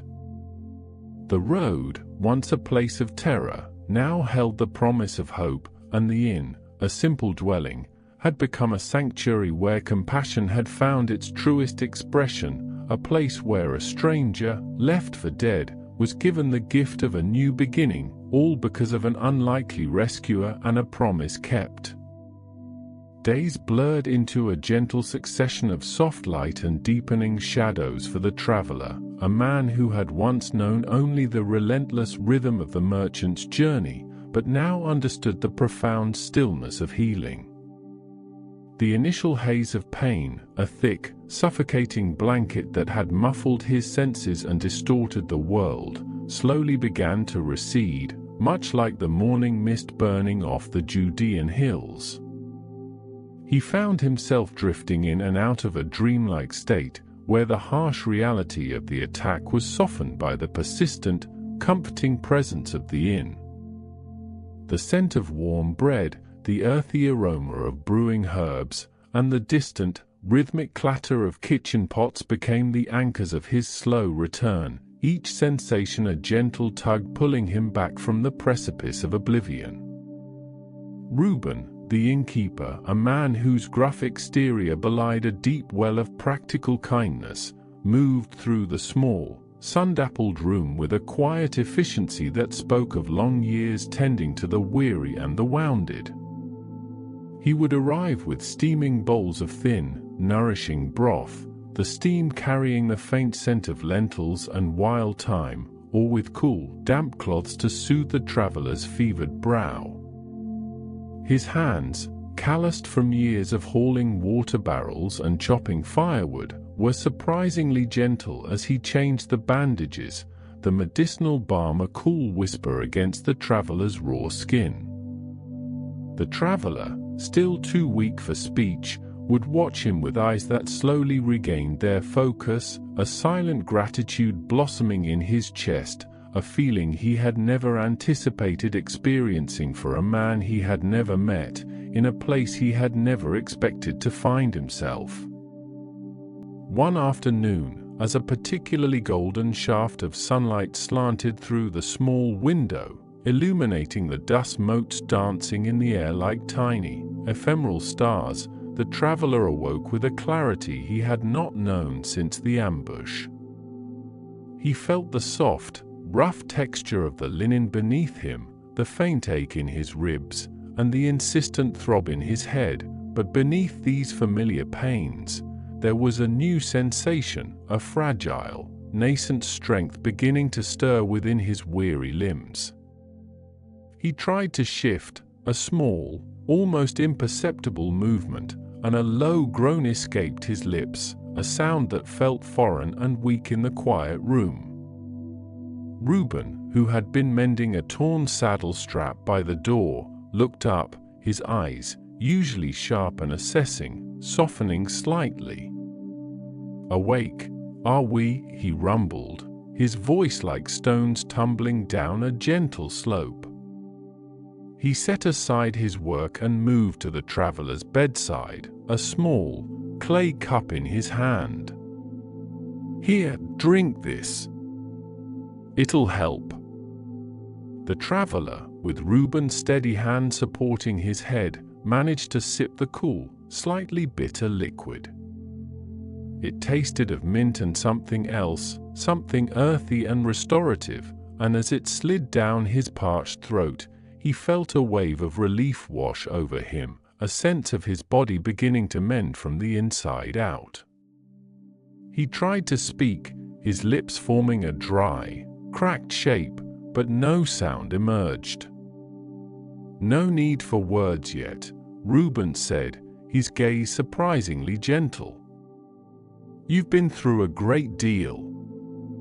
Rest is what you need now, and time. The Samaritan, he made sure you'd have both." The word Samaritan hung in the air, a shimmering, almost unbelievable truth. The traveler's mind, still a little foggy, began to piece together fragments of memory, the blinding pain, the cold indifference of those who passed by, and then, the unexpected warmth of a stranger's touch, the scent of oil and wine, the steady rhythm of a donkey's hooves. He remembered the face, not clearly, but the impression of kindness, a face that defied all the teachings of his youth, all the ingrained prejudices that had been as much a part of him as the air he breathed. Over the next few days, as his strength slowly returned, the traveler began to engage in halting conversations with Reuben. He learned that the Samaritan had stayed for 2 full days, tending to his wounds with meticulous care, ensuring he was stable before continuing his own journey. He had paid Reuben 2 denarii, a substantial sum, and promised to return, instructing the innkeeper to spare no expense in the traveler's care, vowing to cover any additional costs. This act of boundless generosity, extended by a man whom his people had been taught to despise, weighed heavily on the traveler's mind, a stone of profound truth settling in the depths of his consciousness. He was truly a good man, the traveler managed to whisper one evening, the words feeling inadequate to describe the magnitude of the Samaritan's actions. His voice was still rough, a mere shadow of its former strength, but it carried the weight of a newly awakened understanding. Reuben nodded, stirring the embers in the small brazier that took the chill from the evening air. He was one of the best I've seen on this road, and I've seen many. Most would have ridden by, just like the others. But he saw a man in need, not a Jew, not a Samaritan, just a man.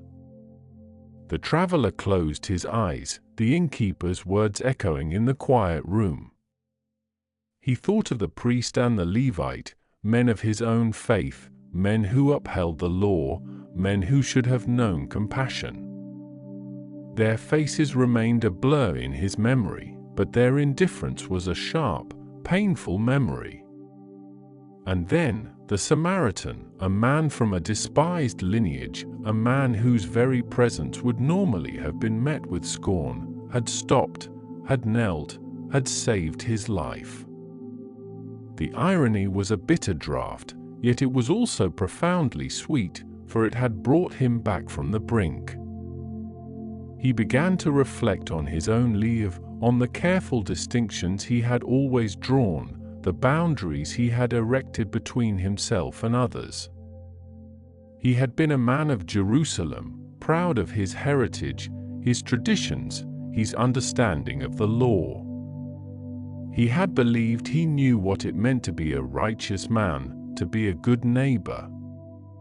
But now, lying broken and mending in a humble inn, cared for by a man he barely knew, on the promise of a man he had once scorned, those definitions felt brittle and hollow. The true meaning of a neighbor had been revealed to him not in the hallowed halls of the temple, nor in the intricate interpretations of the scribes, but on a dusty, blood-stained road, through the actions of a stranger. As the days turned into weeks, the traveler's body steadily regained its strength. He began to sit up, then to walk a few tentative steps around the small room, supported by Reuben's sturdy arm. The inn, once a place of pain and confinement, transformed into a haven of quiet recovery. He would sit by the window in the late afternoons, watching the shadows lengthen across the arid landscape, the distant mountains turning shades of purple and gold in the fading light. He saw the occasional traveler pass by, a lone figure on a donkey, a small caravan of merchants, and each time, a pang of memory, a flicker of gratitude, would stir within him. He felt a profound sense of gratitude, not only for the Samaritan, but also for Reuben, who had honored the promise with unwavering diligence. Reuben never once complained about the extended stay, never pressed for payment beyond what the Samaritan had left, treating the traveler not as a burden, but as a guest entrusted to his care. This quiet, steadfast loyalty was another unexpected gift, a testament to the simple, profound goodness that could exist even in the harsh realities of the world. One evening, as the first stars began to prick the darkening sky, casting a soft, ethereal glow over the inn, the traveler found himself able to walk a little further, venturing out to the small courtyard. The air was cool and crisp, carrying the faint scent of wood smoke and the distant, mournful cry of a jackal, a sound that no longer filled him with terror, but rather with a profound sense of being alive, of having been given a second chance. He looked up at the vast, inky expanse of the night sky, dotted with countless stars, each one a tiny, shimmering beacon of light. He thought of the Samaritan, somewhere out there, perhaps under the same sky, continuing his journey, unaware of the profound transformation he had wrought in a stranger's heart. The prejudice that had once resided within him, a deeply ingrained part of his identity, had begun to dissolve, like salt in water, leaving behind a space for something new to grow, an understanding of unconditional love, a recognition that compassion knew no tribal boundaries, no religious divides. He understood now that true mercy was not about adherence to ritual or lineage, but about the willingness to see another suffering and to act, without question, without expectation of reward. As he stood there, feeling the cool night air on his face, a deep sense of peace settled over him, a tranquility that went beyond the healing of his physical wounds. He was no longer just a merchant, a man focused on his destination and his wares. He was a man reborn, stripped bare of his former certainties, yet filled with a new, profound understanding of humanity. The road to Jericho, which had almost been his end, had instead become the path to his awakening. The inn, a simple way station, had become a crucible where his spirit had been refined. He knew that when he eventually left this place, he he would carry with him not only the scars of his ordeal, but also the indelible mark of kindness, a testament to the unlikely rescuer and the innkeeper's quiet care. The world, which had once seemed so predictable, now held a deeper, more complex beauty, a tapestry woven with threads of both darkness and extraordinary light. He closed his eyes, allowing the gentle breeze to caress his face, listening to the soft rustle of the palm trees in the distance and the quiet hum of the night.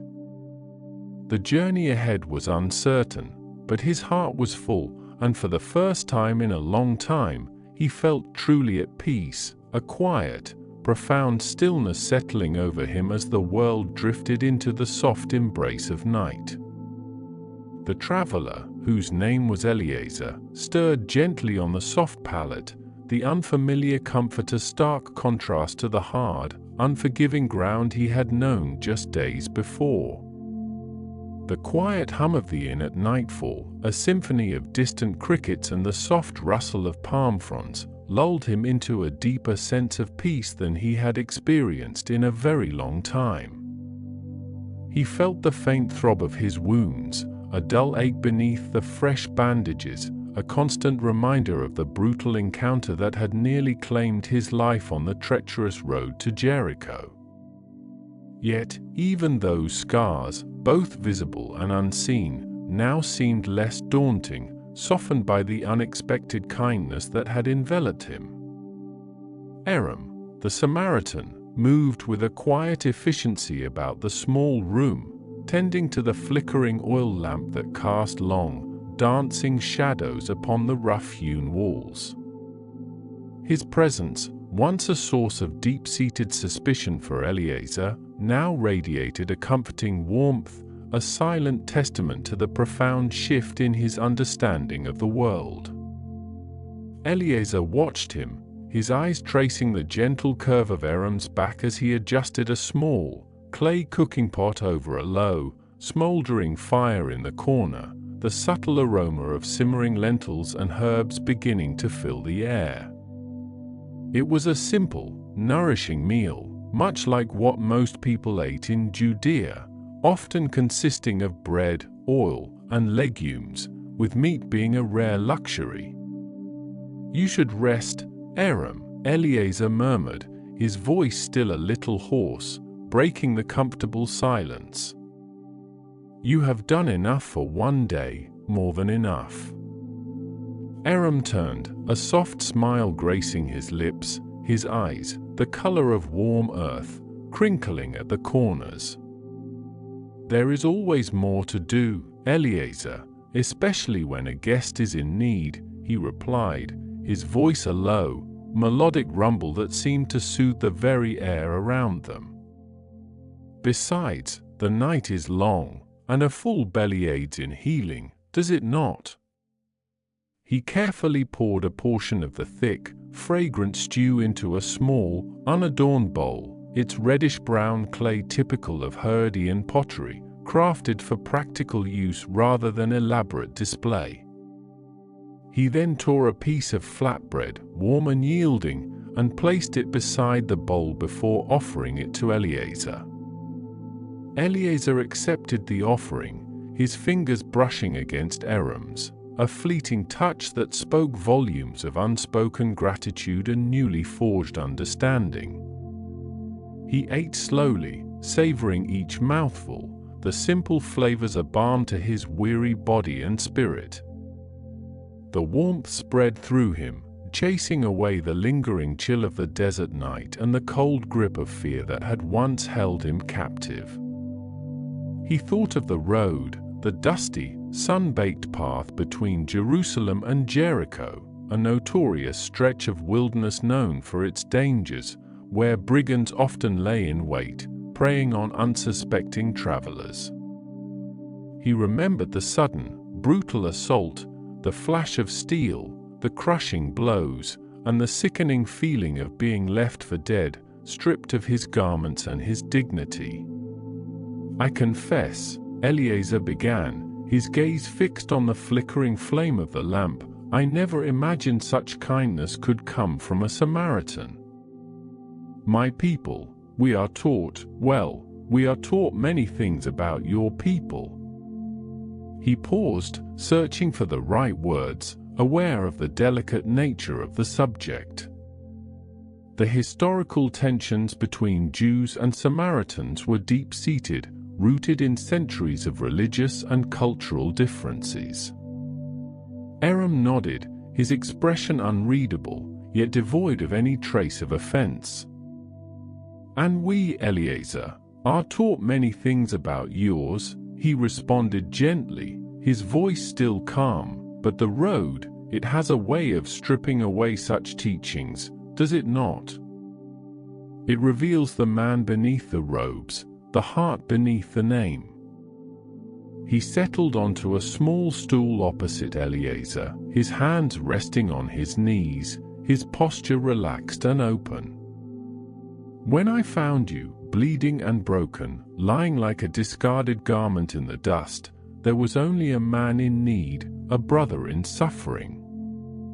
The rest, it simply faded away." Eliezer felt a profound humility wash over him, a sense of shame for his ingrained prejudices, which had been so easily shattered by a single act of selfless compassion. He had been a merchant, accustomed to the bustling markets of Jerusalem, to the intricate dance of trade and negotiation, where alliances were often formed out of convenience and profit, not out of shared humanity.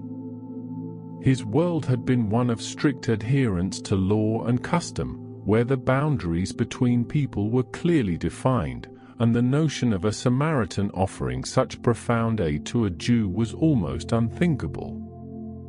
"I was on my way to Jericho," Eliezer explained, his voice gaining a little more strength, "to trade in spices and fine textiles. The journey is always perilous, but I had made it many times before, never expecting such a fate." He closed his eyes for a moment, the memory still sharp, the terror a phantom sensation in his chest. "The robbers, they were swift and merciless, a small band, I think. They left me for dead, taking everything." He opened his eyes, meeting Aram's steady gaze. "My coin purse, my goods, even my outer garments, all gone." The loss of his possessions was significant, a severe blow to his livelihood, as trade and commerce were increasingly important in Judea, though agriculture remained the dominant occupation. Aram listened patiently, his eyes reflecting a deep empathy.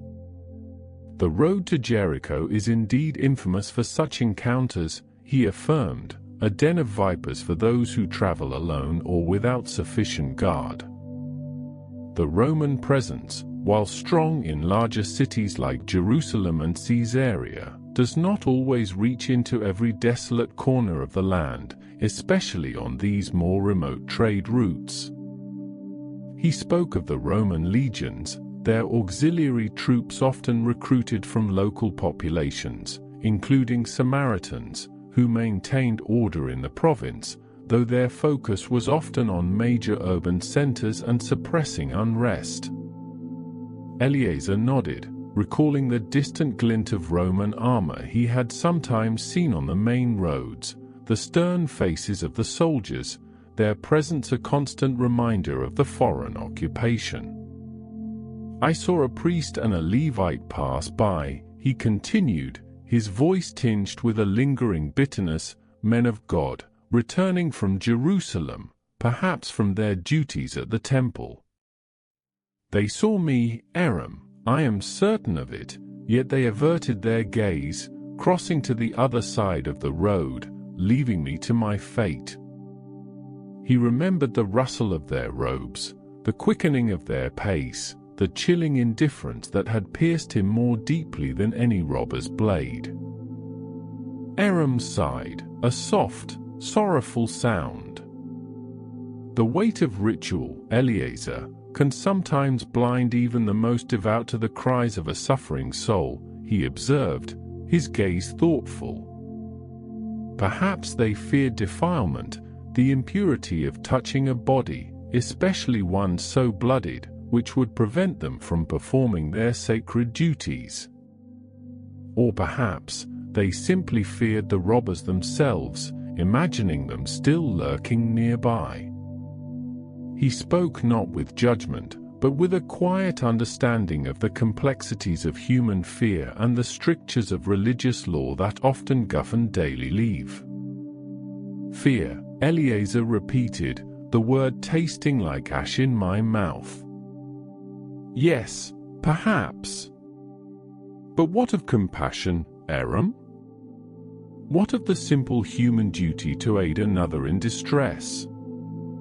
He looked directly at the Samaritan, a silent question in his eyes. Aram met his gaze, his expression gentle yet firm.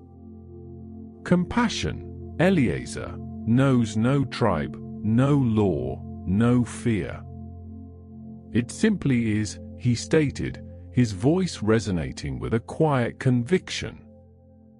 It is the echo of the divine within us, a call to respond to suffering wherever it is found, without question, without hesitation. He rose and walked to the small window, pushing aside a woven mat to reveal the moonlit courtyard, where the innkeeper's donkey, a sturdy beast that had carried Eliezer to safety, munched contentedly on some fodder. The night air, cool and fragrant with the scent of desert blossoms, drifted into the room, bringing with it the distant, mournful cry of a jackal. Eliezer watched Aram, a man from a people his own had been taught to despise, yet a man who had embodied the very essence of mercy and love. He felt a profound shift within his own heart, a loosening of the rigid boundaries he had always held, a dawning realization that true piety lay not in adherence to external rules, but in the boundless capacity for human connection. The next morning, the inn, a bustling hub of activity even at an early hour, began to stir with the sounds of travelers preparing for their journeys.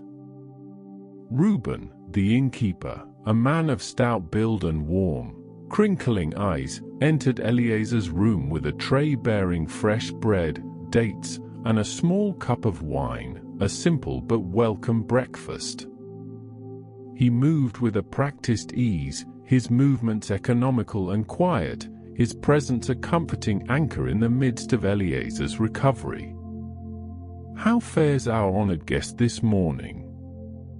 Reuben inquired, his voice a low, gravelly murmur, as he placed the tray on a small, low table beside Eliezer's pallet. He cast a quick, appraising glance at Eliezer's bandages, a slight frown creasing his brow. "The fever has abated, I trust?" "Aram sat with you through the night, watching over you like a mother hen." Eliezer managed a weak smile.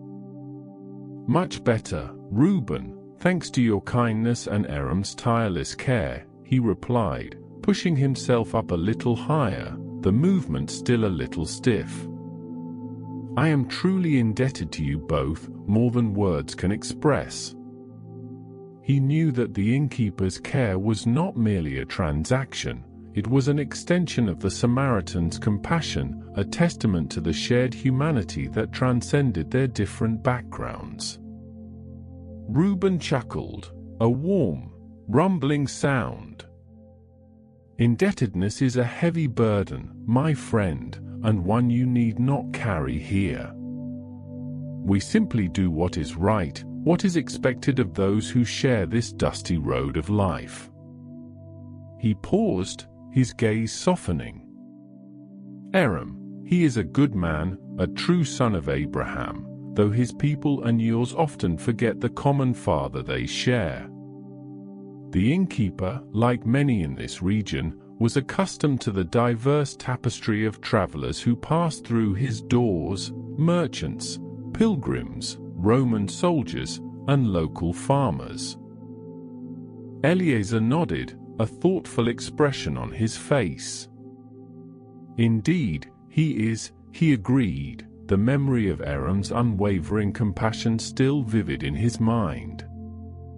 He has opened my eyes to a truth I had long ignored, a truth that transcends the boundaries we so carefully erect between ourselves. He took a sip of the wine, its sweetness a pleasant contrast to the plain bread, and felt a surge of strength returning to his limbs.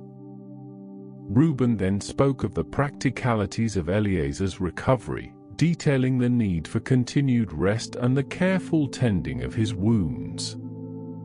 The journey to Jericho is still too dangerous for you in your current state, he advised, his tone firm but gentle. The road is still frequented by those who prey on the weak, and the Roman patrols, while present, cannot be everywhere at once. He suggested a few more days of recuperation at the inn, offering a comfortable space and nourishing food, all provided with a generosity that belied the usual transactional nature of such establishments. Eliezer, though eager to resume his journey and salvage what he could of his ruined venture, knew the innkeeper spoke wisdom.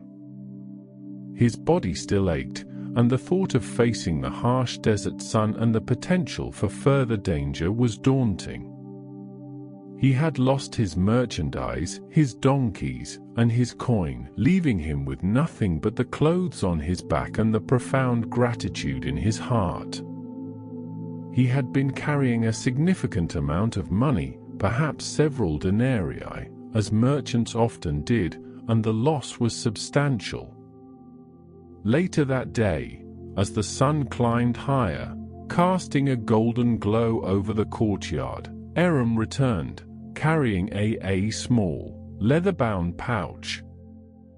He entered Eliezer's room, his usual quiet demeanor accompanied by a subtle air of purpose.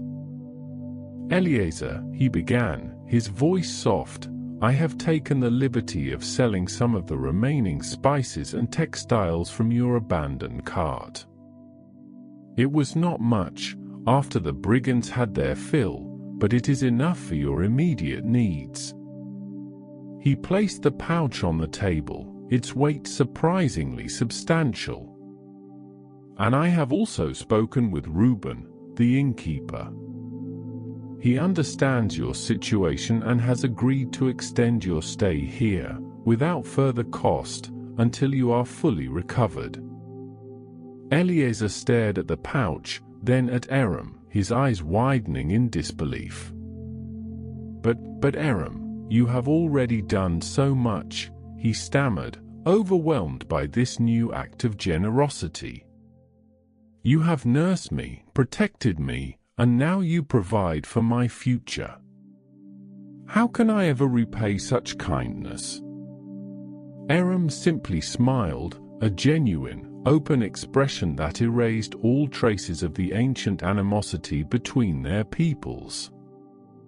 "There is no debt, Eliezer, only the simple act of one human helping another," he reiterated, his voice gentle. "When you are well, you will find your way, and perhaps, one day, you will extend the same hand of compassion to someone else in need. That, my friend, is repayment enough." He then sat down, his gaze thoughtful, and began to speak of his own life, of his journeys as a merchant, trading goods between the diverse communities of Judea and Samaria. He spoke of the challenges of travel, the constant vigilance required against bandits, and the ever-present shadow of Roman authority, which, while maintaining a semblance of order, also imposed heavy taxes and often viewed the local populations with suspicion. He described the bustling markets of Samaria, where merchants from different regions exchanged goods, from the fine pottery of Jerusalem, known for its practical simplicity, to the more ornate wares from other Hellenistic centers. He shared stories of his family, of his wife who wove intricate textiles, and his children who helped tend their small olive grove, a common agricultural pursuit in the region. Eliezer listened, captivated by Aram's narrative, realizing how little he truly knew about the lives of Samaritans, how his perceptions had been shaped by generations of prejudice and hearsay. He learned of their unique religious practices, their reverence for Mount Gerizim, and their distinct interpretation of the Torah, all of which had historically set them apart from the Jews. Yet, in Aram's words, these differences seemed to shrink, overshadowed by the universal experiences of daily life, of family, work, and the shared struggles of existence under Roman rule. As days turned into 1 week, Eliezer's strength gradually red. He spent his time in the inn's courtyard, observing the comings and goings of other travelers, listening to the snippets of conversation in various dialects, a rich tapestry of life unfolding before him. He saw Roman soldiers, their distinctive helmets and armor a familiar sight, occasionally passing through, their presence a stark reminder of the imperial power that governed the land. He witnessed merchants haggling over prices, farmers bringing in their produce, and families embarking on journeys, their donkeys laden with supplies. He learned from Reuben about the daily rhythms of the inn, the early morning preparations for travelers, the midday lull, and the lively evenings when stories were exchanged over simple meals of bread, cheese, and wine. The innkeeper, a man of quiet wisdom, shared insights into the local customs and the intricate social fabric of the region, where Jewish, Samaritan, and even Roman influences intertwined in complex ways. He spoke of the Roman legal system, which, while allowing for some local governance by the Sanhedrin, ultimately held supreme authority, with the Roman governor in Caesarea wielding significant power. One afternoon, as Eliezer sat beneath the shade of a fig tree, its broad leaves rustling in the gentle breeze, a small group of pilgrims arrived, their faces etched with the dust and weariness of a long journey. They were Jews, recognizable by their distinctive attire and the phylacteries some wore, returning from Jerusalem. As they dismounted their donkeys, one of the men, a younger individual with earnest eyes, noticed Eliezer's bandaged arm and approached him cautiously. "Peace be with you, brother," the pilgrim greeted, his voice respectful. "You appear to have suffered a great misfortune. May the Almighty grant you swift healing." Eliezer, remembering his own recent past, felt a pang of empathy. "And peace be with you," he replied, his voice calm. "Indeed, I was set upon by brigands on the road from Jerusalem, left for dead, but for the grace of a kind Samaritan and this good innkeeper." He gestured towards Reuben, who was busy directing the pilgrims to their rooms. The young pilgrim's eyes widened slightly at the mention of a Samaritan, a flicker of surprise, perhaps even discomfort, crossing his face. It was a subtle reaction, but one Eliezer recognized immediately, a reflection of the very prejudices he himself had held. "A Samaritan, you say?" the pilgrim repeated, his tone hesitant. Eliezer nodded, a gentle smile playing on his lips. "Yes, a Samaritan named Aram, a man whose compassion transcends all boundaries. He saved my life, tended my wounds, and ensured my safety here." He spoke with a quiet conviction, eager to share the transformative power of his experience. "He showed me that true neighborliness knows no tribe, no creed, only the shared humanity that binds us all." The pilgrim listened intently, his initial surprise slowly giving way to a thoughtful expression. He was a man of faith, well versed in the teachings of the Torah, and Eliezer could see the internal struggle, the clash between ingrained prejudice and the undeniable truth of a good deed. He represented the many Jews who, while adhering to their traditions, also lived under the Roman administration, which, despite its foreignness, brought a degree of stability and a complex legal framework. "Your words are profound, brother," the pilgrim finally said, his voice soft and a testament to the power of mercy. "Perhaps, in our zeal to uphold the law, we sometimes forget the greater law of love." He bowed his head slightly, a gesture of respect and contemplation, before rejoining his companions, his steps a little slower, his gaze more inward. Eliezer watched him go, a sense of quiet satisfaction settling over him. He knew that a single conversation would not erase centuries of animosity, but perhaps, just perhaps, it could plant a seed, a tiny spark of understanding that might one day grow into something greater. He thought of the Roman roads, built with such precision, connecting disparate lands, yet often failing to connect the hearts of the people who traveled upon them. He realized that the true bridges were not made of stone, but of compassion, of shared stories, and of the willingness to see beyond superficial differences.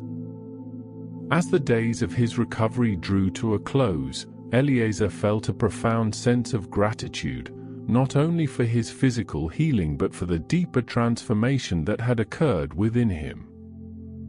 He had arrived at the inn a broken man, both physically and spiritually, his world view narrow and constrained by prejudice. He was now leaving with a renewed spirit, his heart expanded by the unexpected kindness of strangers, his understanding of humanity deepened by the encounter on the dusty road. Aram, ever the quiet caretaker, helped Eliezer prepare for his departure. He had even managed to procure a sturdy donkey, its saddlebags filled with provisions for the journey, a final act of generosity that left Eliezer speechless. "You are truly a brother to me, Aram," Eliezer said, his voice thick with emotion, as they stood in the inn's courtyard, the morning sun casting long shadows. "I will never forget your kindness, your compassion. If ever you find yourself in Jerusalem, seek me out. My home will always be open to you." Aram smiled, a warmth radiating from his eyes. "And you, Eliezer, are a brother to me," he replied, his hand resting briefly on Eliezer's shoulder. "May your journey be safe, and may the lessons of the road remain with you always." With a final, heartfelt farewell to Reuben, the innkeeper, Eliezer mounted the donkey, his body still a little stiff, but his spirit soaring. He looked back at the humble inn, a beacon of light in the arid landscape, a place where prejudice had dissolved in the face of profound human kindness. He then turned his face towards the east, towards the rising sun, ready to embark on the next chapter of his life, a journey not just across the land, but within his own transformed heart. The road ahead was still uncertain, but he carried with him the indelible mark of mercy, a testament to the extraordinary light that could emerge from the deepest darkness, illuminating the path forward with hope and understanding. The path from the inn, though less perilous than the one he had traversed before, still demanded vigilance, winding through rocky outcrops and sparse scrubland, the air already beginning to shimmer with the heat of the approaching midday. Eliezer, now more attuned to the subtle shifts in the landscape and the sounds of the wilderness, rode with a newfound awareness, his senses sharpened not by fear, but by a deeper appreciation for the fragile beauty of life.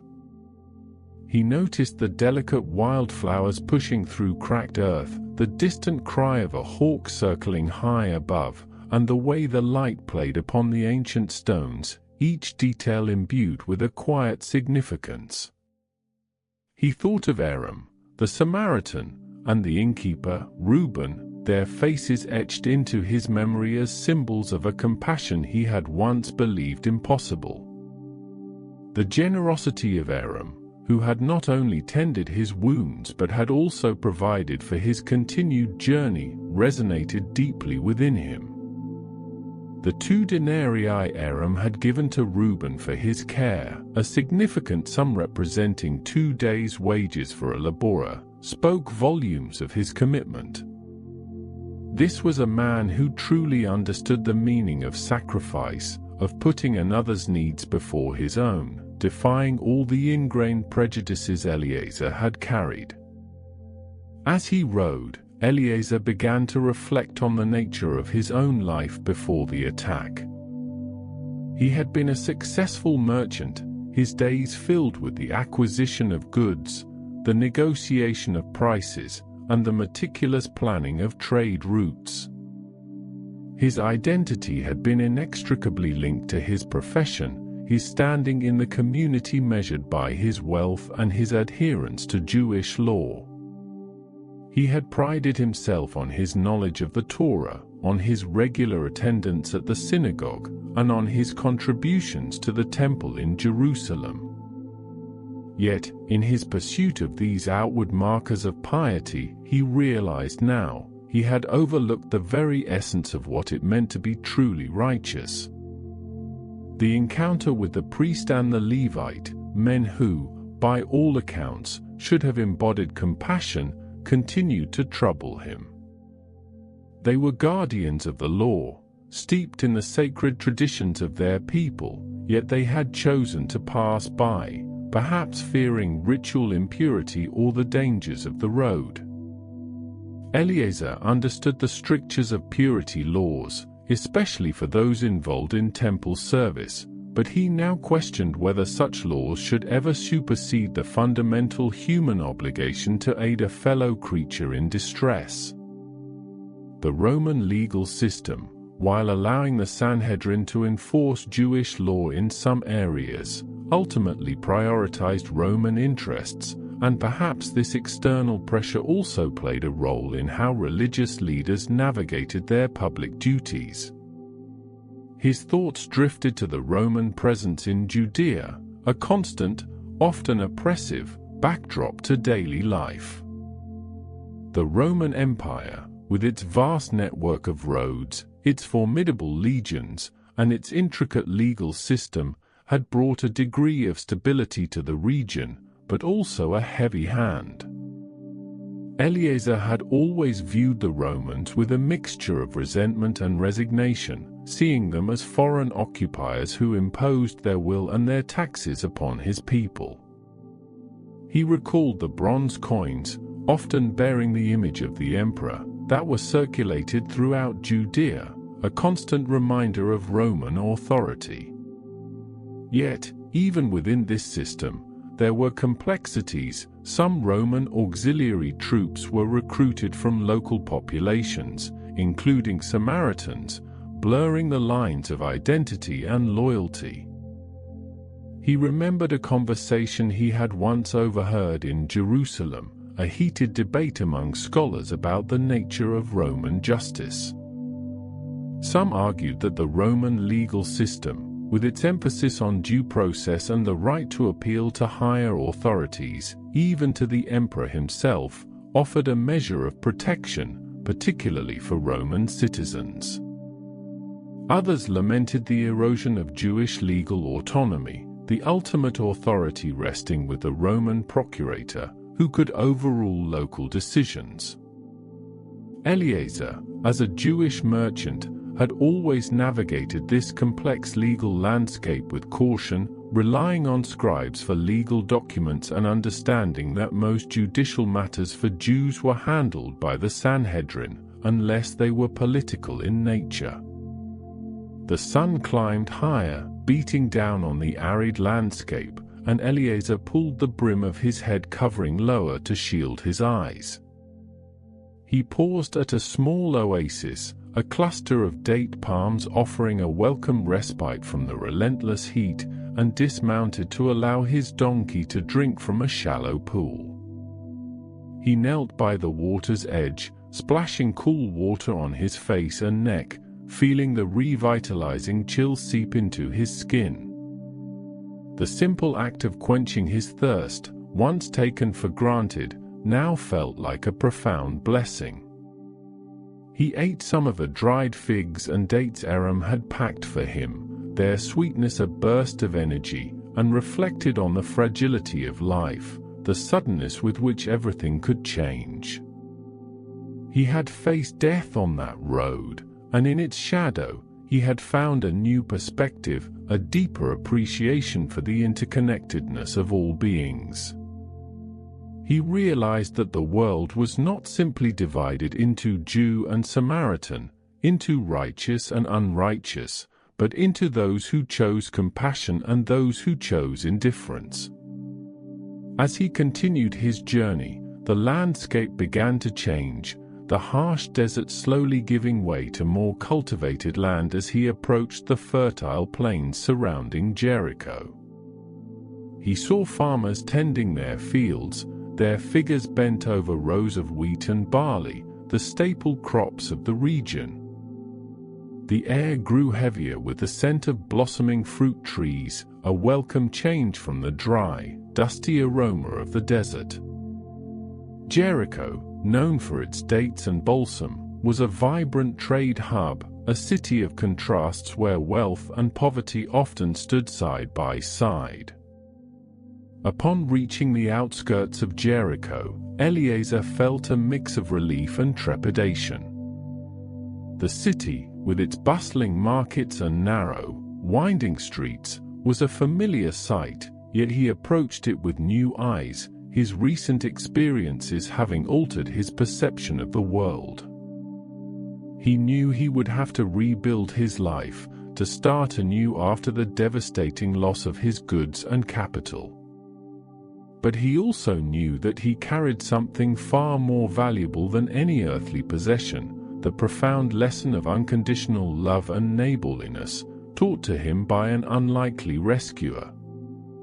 He found a small, reputable merchant who knew him from previous dealings and explained his predicament, omitting the details of his rescuer's identity, knowing that some prejudices ran too deep to be easily overcome. The merchant, a kind-hearted man named Judah, listened with sympathy, offering a small loan to help Eliezer get back on his feet.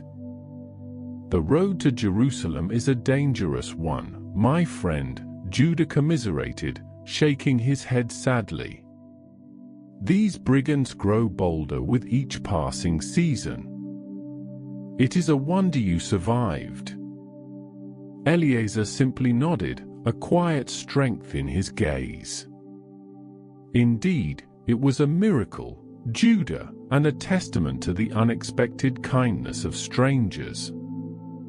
He knew that he would use this second chance not just to rebuild his fortune, but to leave a life that honored the compassion he had received.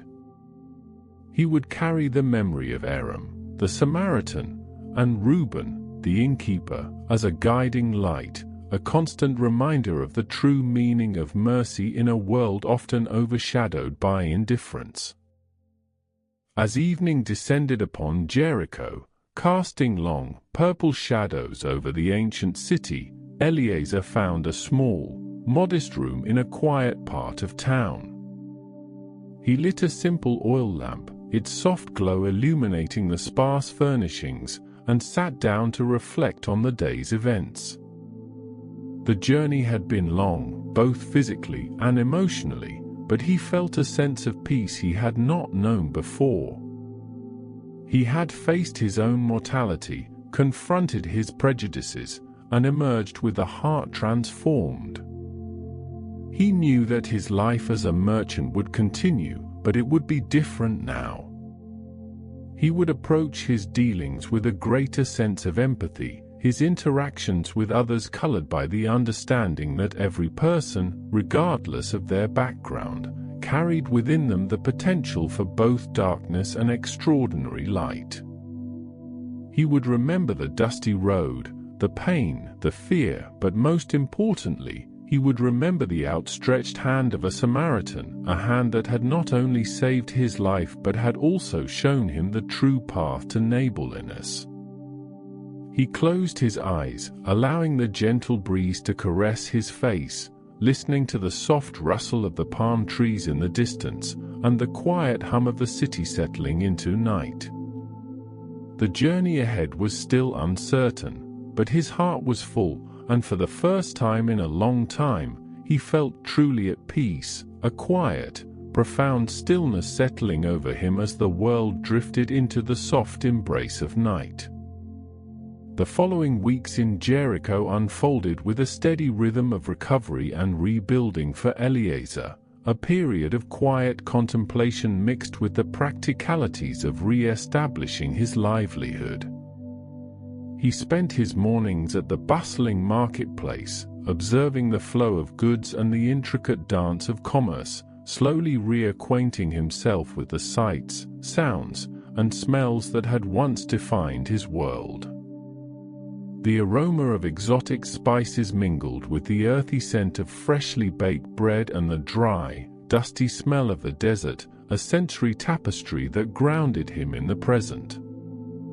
He watched the diverse crowd, merchants from distant lands haggling over prices, local farmers selling their produce, and Roman officials, occasionally identifiable by their distinctive attire, moving with an air of authority through the throng.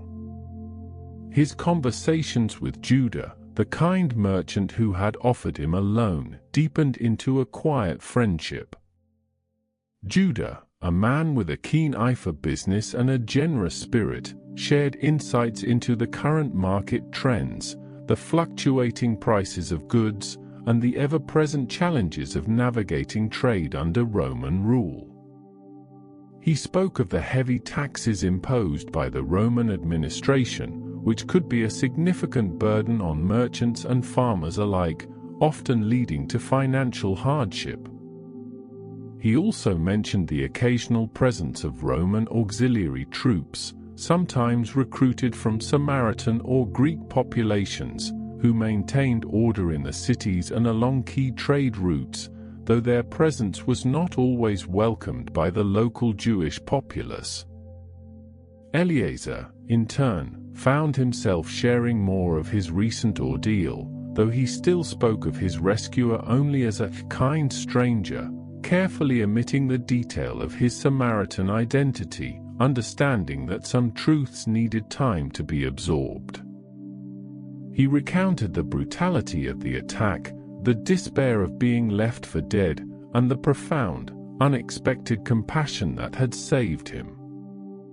Judah listened with a sympathetic ear, his expressions reflecting a deep understanding of the dangers inherent in their profession.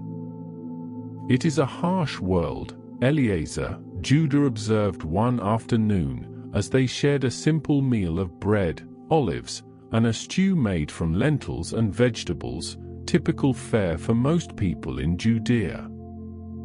"One must always be vigilant, always prepared for the worst. But it is in such moments of darkness that the true character of a man is revealed, is it not?" "It is a harsh world, Eliezer," Judah observed one afternoon, as they shared a simple meal of bread, olives, and a stew made from lentils and vegetables, typical fare for most people in Judea. "One must always be vigilant, always prepared for the worst.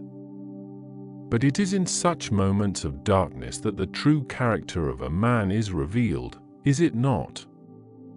Eliezer nodded, a thoughtful expression on his face. "Indeed, Judah. And sometimes, the character revealed is not what one expects, shattering preconceived notions and opening one's eyes to a broader truth." He felt a quiet satisfaction in these conversations, a sense of healing that extended beyond his physical wounds, as he processed the profound lessons he had learned.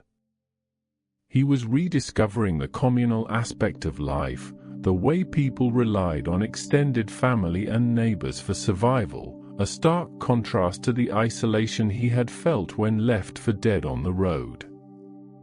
As his physical strength returned, Eliezer began to assist Judah with some of his smaller transactions, slowly rebuilding his own capital. He handled various goods, from locally produced olive oil and wine to imported spices and precious stones, each item a small step towards his former prosperity. He learned to appreciate the resilience of his people, their ability to adapt and thrive even under the watchful eye of Roman authority, which, while allowing for local Jewish governance in religious and civil matters, ultimately held imperial sway. One evening, as the sun dipped below the western hills, painting the sky in hues of fiery orange and deep purple, Eliezer walked through the quieter residential streets of Jericho. He observed the modest homes, typically built of mud brick or stone, with flat roofs used for various household activities, and small courtyards shared by extended families. He saw women, often responsible for managing the household, preparing evening meals, their voices carrying softly on the evening air, and children playing in the fading light. The scene was one of simple, enduring life, a testament to the human spirit's capacity for continuity amidst change. He thought of his own family, his wife and children in Jerusalem, whom he longed to see. He knew his return would be met with relief, but also with questions about his prolonged absence and the loss of his goods. He would have to explain, to share the story of his ordeal and the transformative encounter, a story that would undoubtedly challenge their own deeply held beliefs about Samaritans.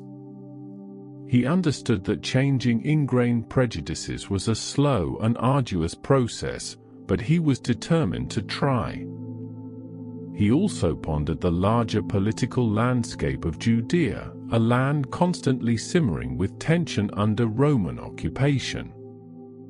He recalled conversations about the various Jewish factions, Pharisees, Sadducees, Zealots, each with their own response to Roman rule, some advocating for strict adherence to religious law, others for armed resistance. The Roman legions, with their auxiliary forces, were a constant presence, ensuring order but also fueling resentment among those who yearned for independence. Eliezer, once primarily concerned with his own mercantile pursuits, now felt a deeper connection to the struggles of his people, a heightened awareness of the complex interplay between faith, identity, and political reality.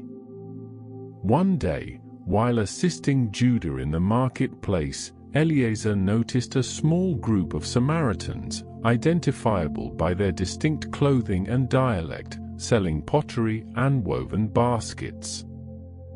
He felt a familiar, almost instinctive, flicker of apprehension, a lingering echo of his past prejudices. But then he remembered Aram, his gentle face, his unwavering kindness, and the apprehension dissolved, replaced by a sense of quiet respect. He watched them, not with suspicion, but with a newfound understanding, seeing them not as other, but as fellow human beings, navigating their lives in a shared, complex world. He realized that true healing was not merely the mending of flesh and bone, but the mending of the spirit, the opening of the heart to empathy and understanding.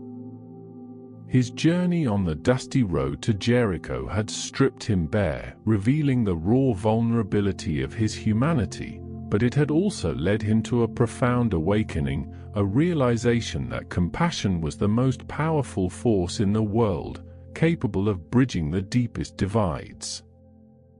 As the weeks passed, Eliezer's wounds fully healed, leaving only faint scars, physical reminders of his ordeal.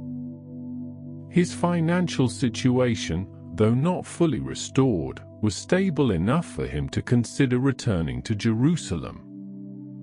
He had learned much in Jericho, not just about trade and recovery, but about himself and the world around him. He had seen the resilience of the human spirit, the quiet dignity of labor, and the enduring power of simple human connection.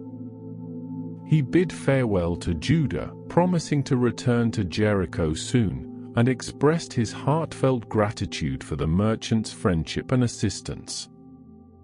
Judah, with a warm smile, clasped Eliezer's hand firmly. "May your path be blessed, my friend," he said, "and may the lessons you have learned illuminate your way." Eliezer then embarked on his journey back to Jerusalem, this time not alone, but with a small caravan of other merchants, a safer passage than his ill-fated solo trip. As they traversed the familiar, treacherous road, he looked at the very spot where he had been attacked, the place where his life had nearly ended, and felt no bitterness, only a profound sense of gratitude. He saw the landscape not as a place of danger, but as a crucible where his spirit had been refined. He knew that when he eventually reached Jerusalem, he would carry with him not only the scars of his ordeal, but also the indelible mark of kindness, a testament to the unlikely rescuer and the innkeeper's quiet care. The world, which had once seemed so predictable, now held a deeper, more complex beauty, a tapestry woven with threads of both darkness and extraordinary light. He closed his eyes, allowing the gentle breeze to caress his face, listening to the soft rustle of the palm trees in the distance, and the quiet hum of the night. The journey ahead was uncertain, but his heart was full, and for the first time in a long time, he felt truly at peace, a quiet, profound stillness settling over him as the world drifted into the soft embrace of night. The return journey to Jerusalem, though accompanied by the reassuring presence of a small caravan, felt vastly different to Eliezer than any previous passage. The familiar landmarks, the ancient watchtowers, the distant glint of the Dead Sea, the winding ascent through the Judean hills, were no longer mere points on a map but resonated with a deeper significance, each stone and shadow imbued with the memory of his recent ordeal and transformation. He rode with a quiet dignity, his gaze often sweeping across the rugged terrain, not in fear, but in a contemplative appreciation for the stark beauty and unforgiving nature of the land. He engaged in thoughtful conversations with his fellow travelers, sharing stories of the road and the challenges of commerce, carefully weaving in the themes of unexpected kindness and the universal need for compassion, without explicitly detailing the Samaritan's role, still sensing the subtle undercurrents of societal prejudice. He spoke of the importance of vigilance against the brigands who plagued the routes, a constant threat that even the Roman military presence, often focused on larger strategic points and urban centers, could not entirely eradicate. His words carried a new weight, born of direct experience, and his fellow merchants listened with respect, recognizing the wisdom of one who had faced the abyss and returned. As the caravan neared Jerusalem, the air grew cooler, and the scent of pine and olive trees replaced the dry desert aroma.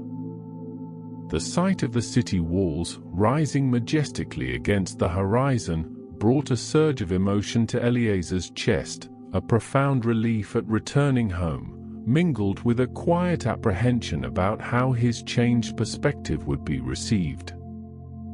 He knew his family, his community, and his fellow merchants would expect the same. Eliezer, the astute and somewhat conservative merchant, but he was no longer that man.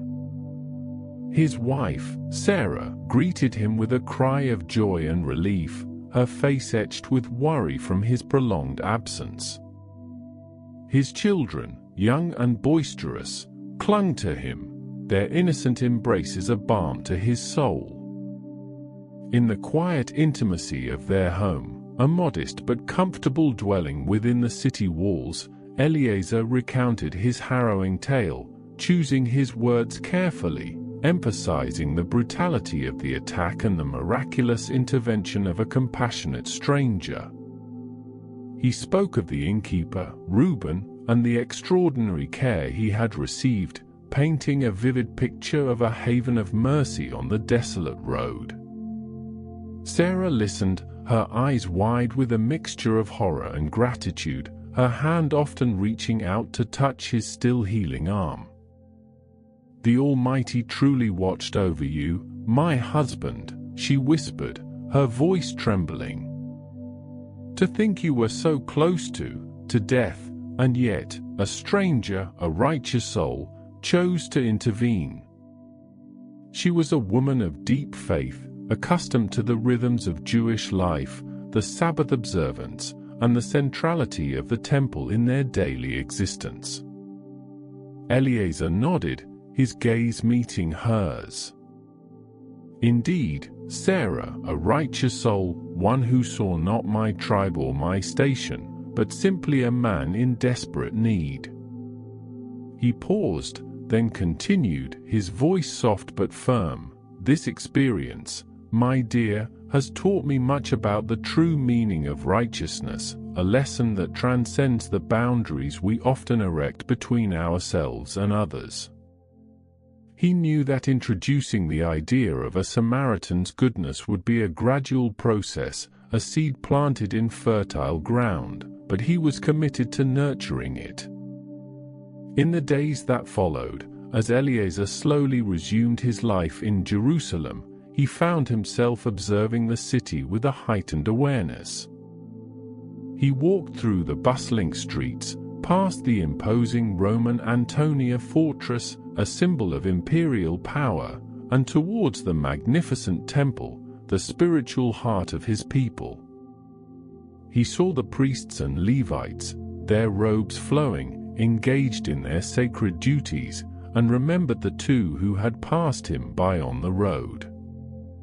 He felt no anger now, only a quiet understanding of the complex interplay between ritual, fear, and human fallibility. He visited the synagogue, joining in the communal prayers and the reading of the scriptures, practices that had always been central.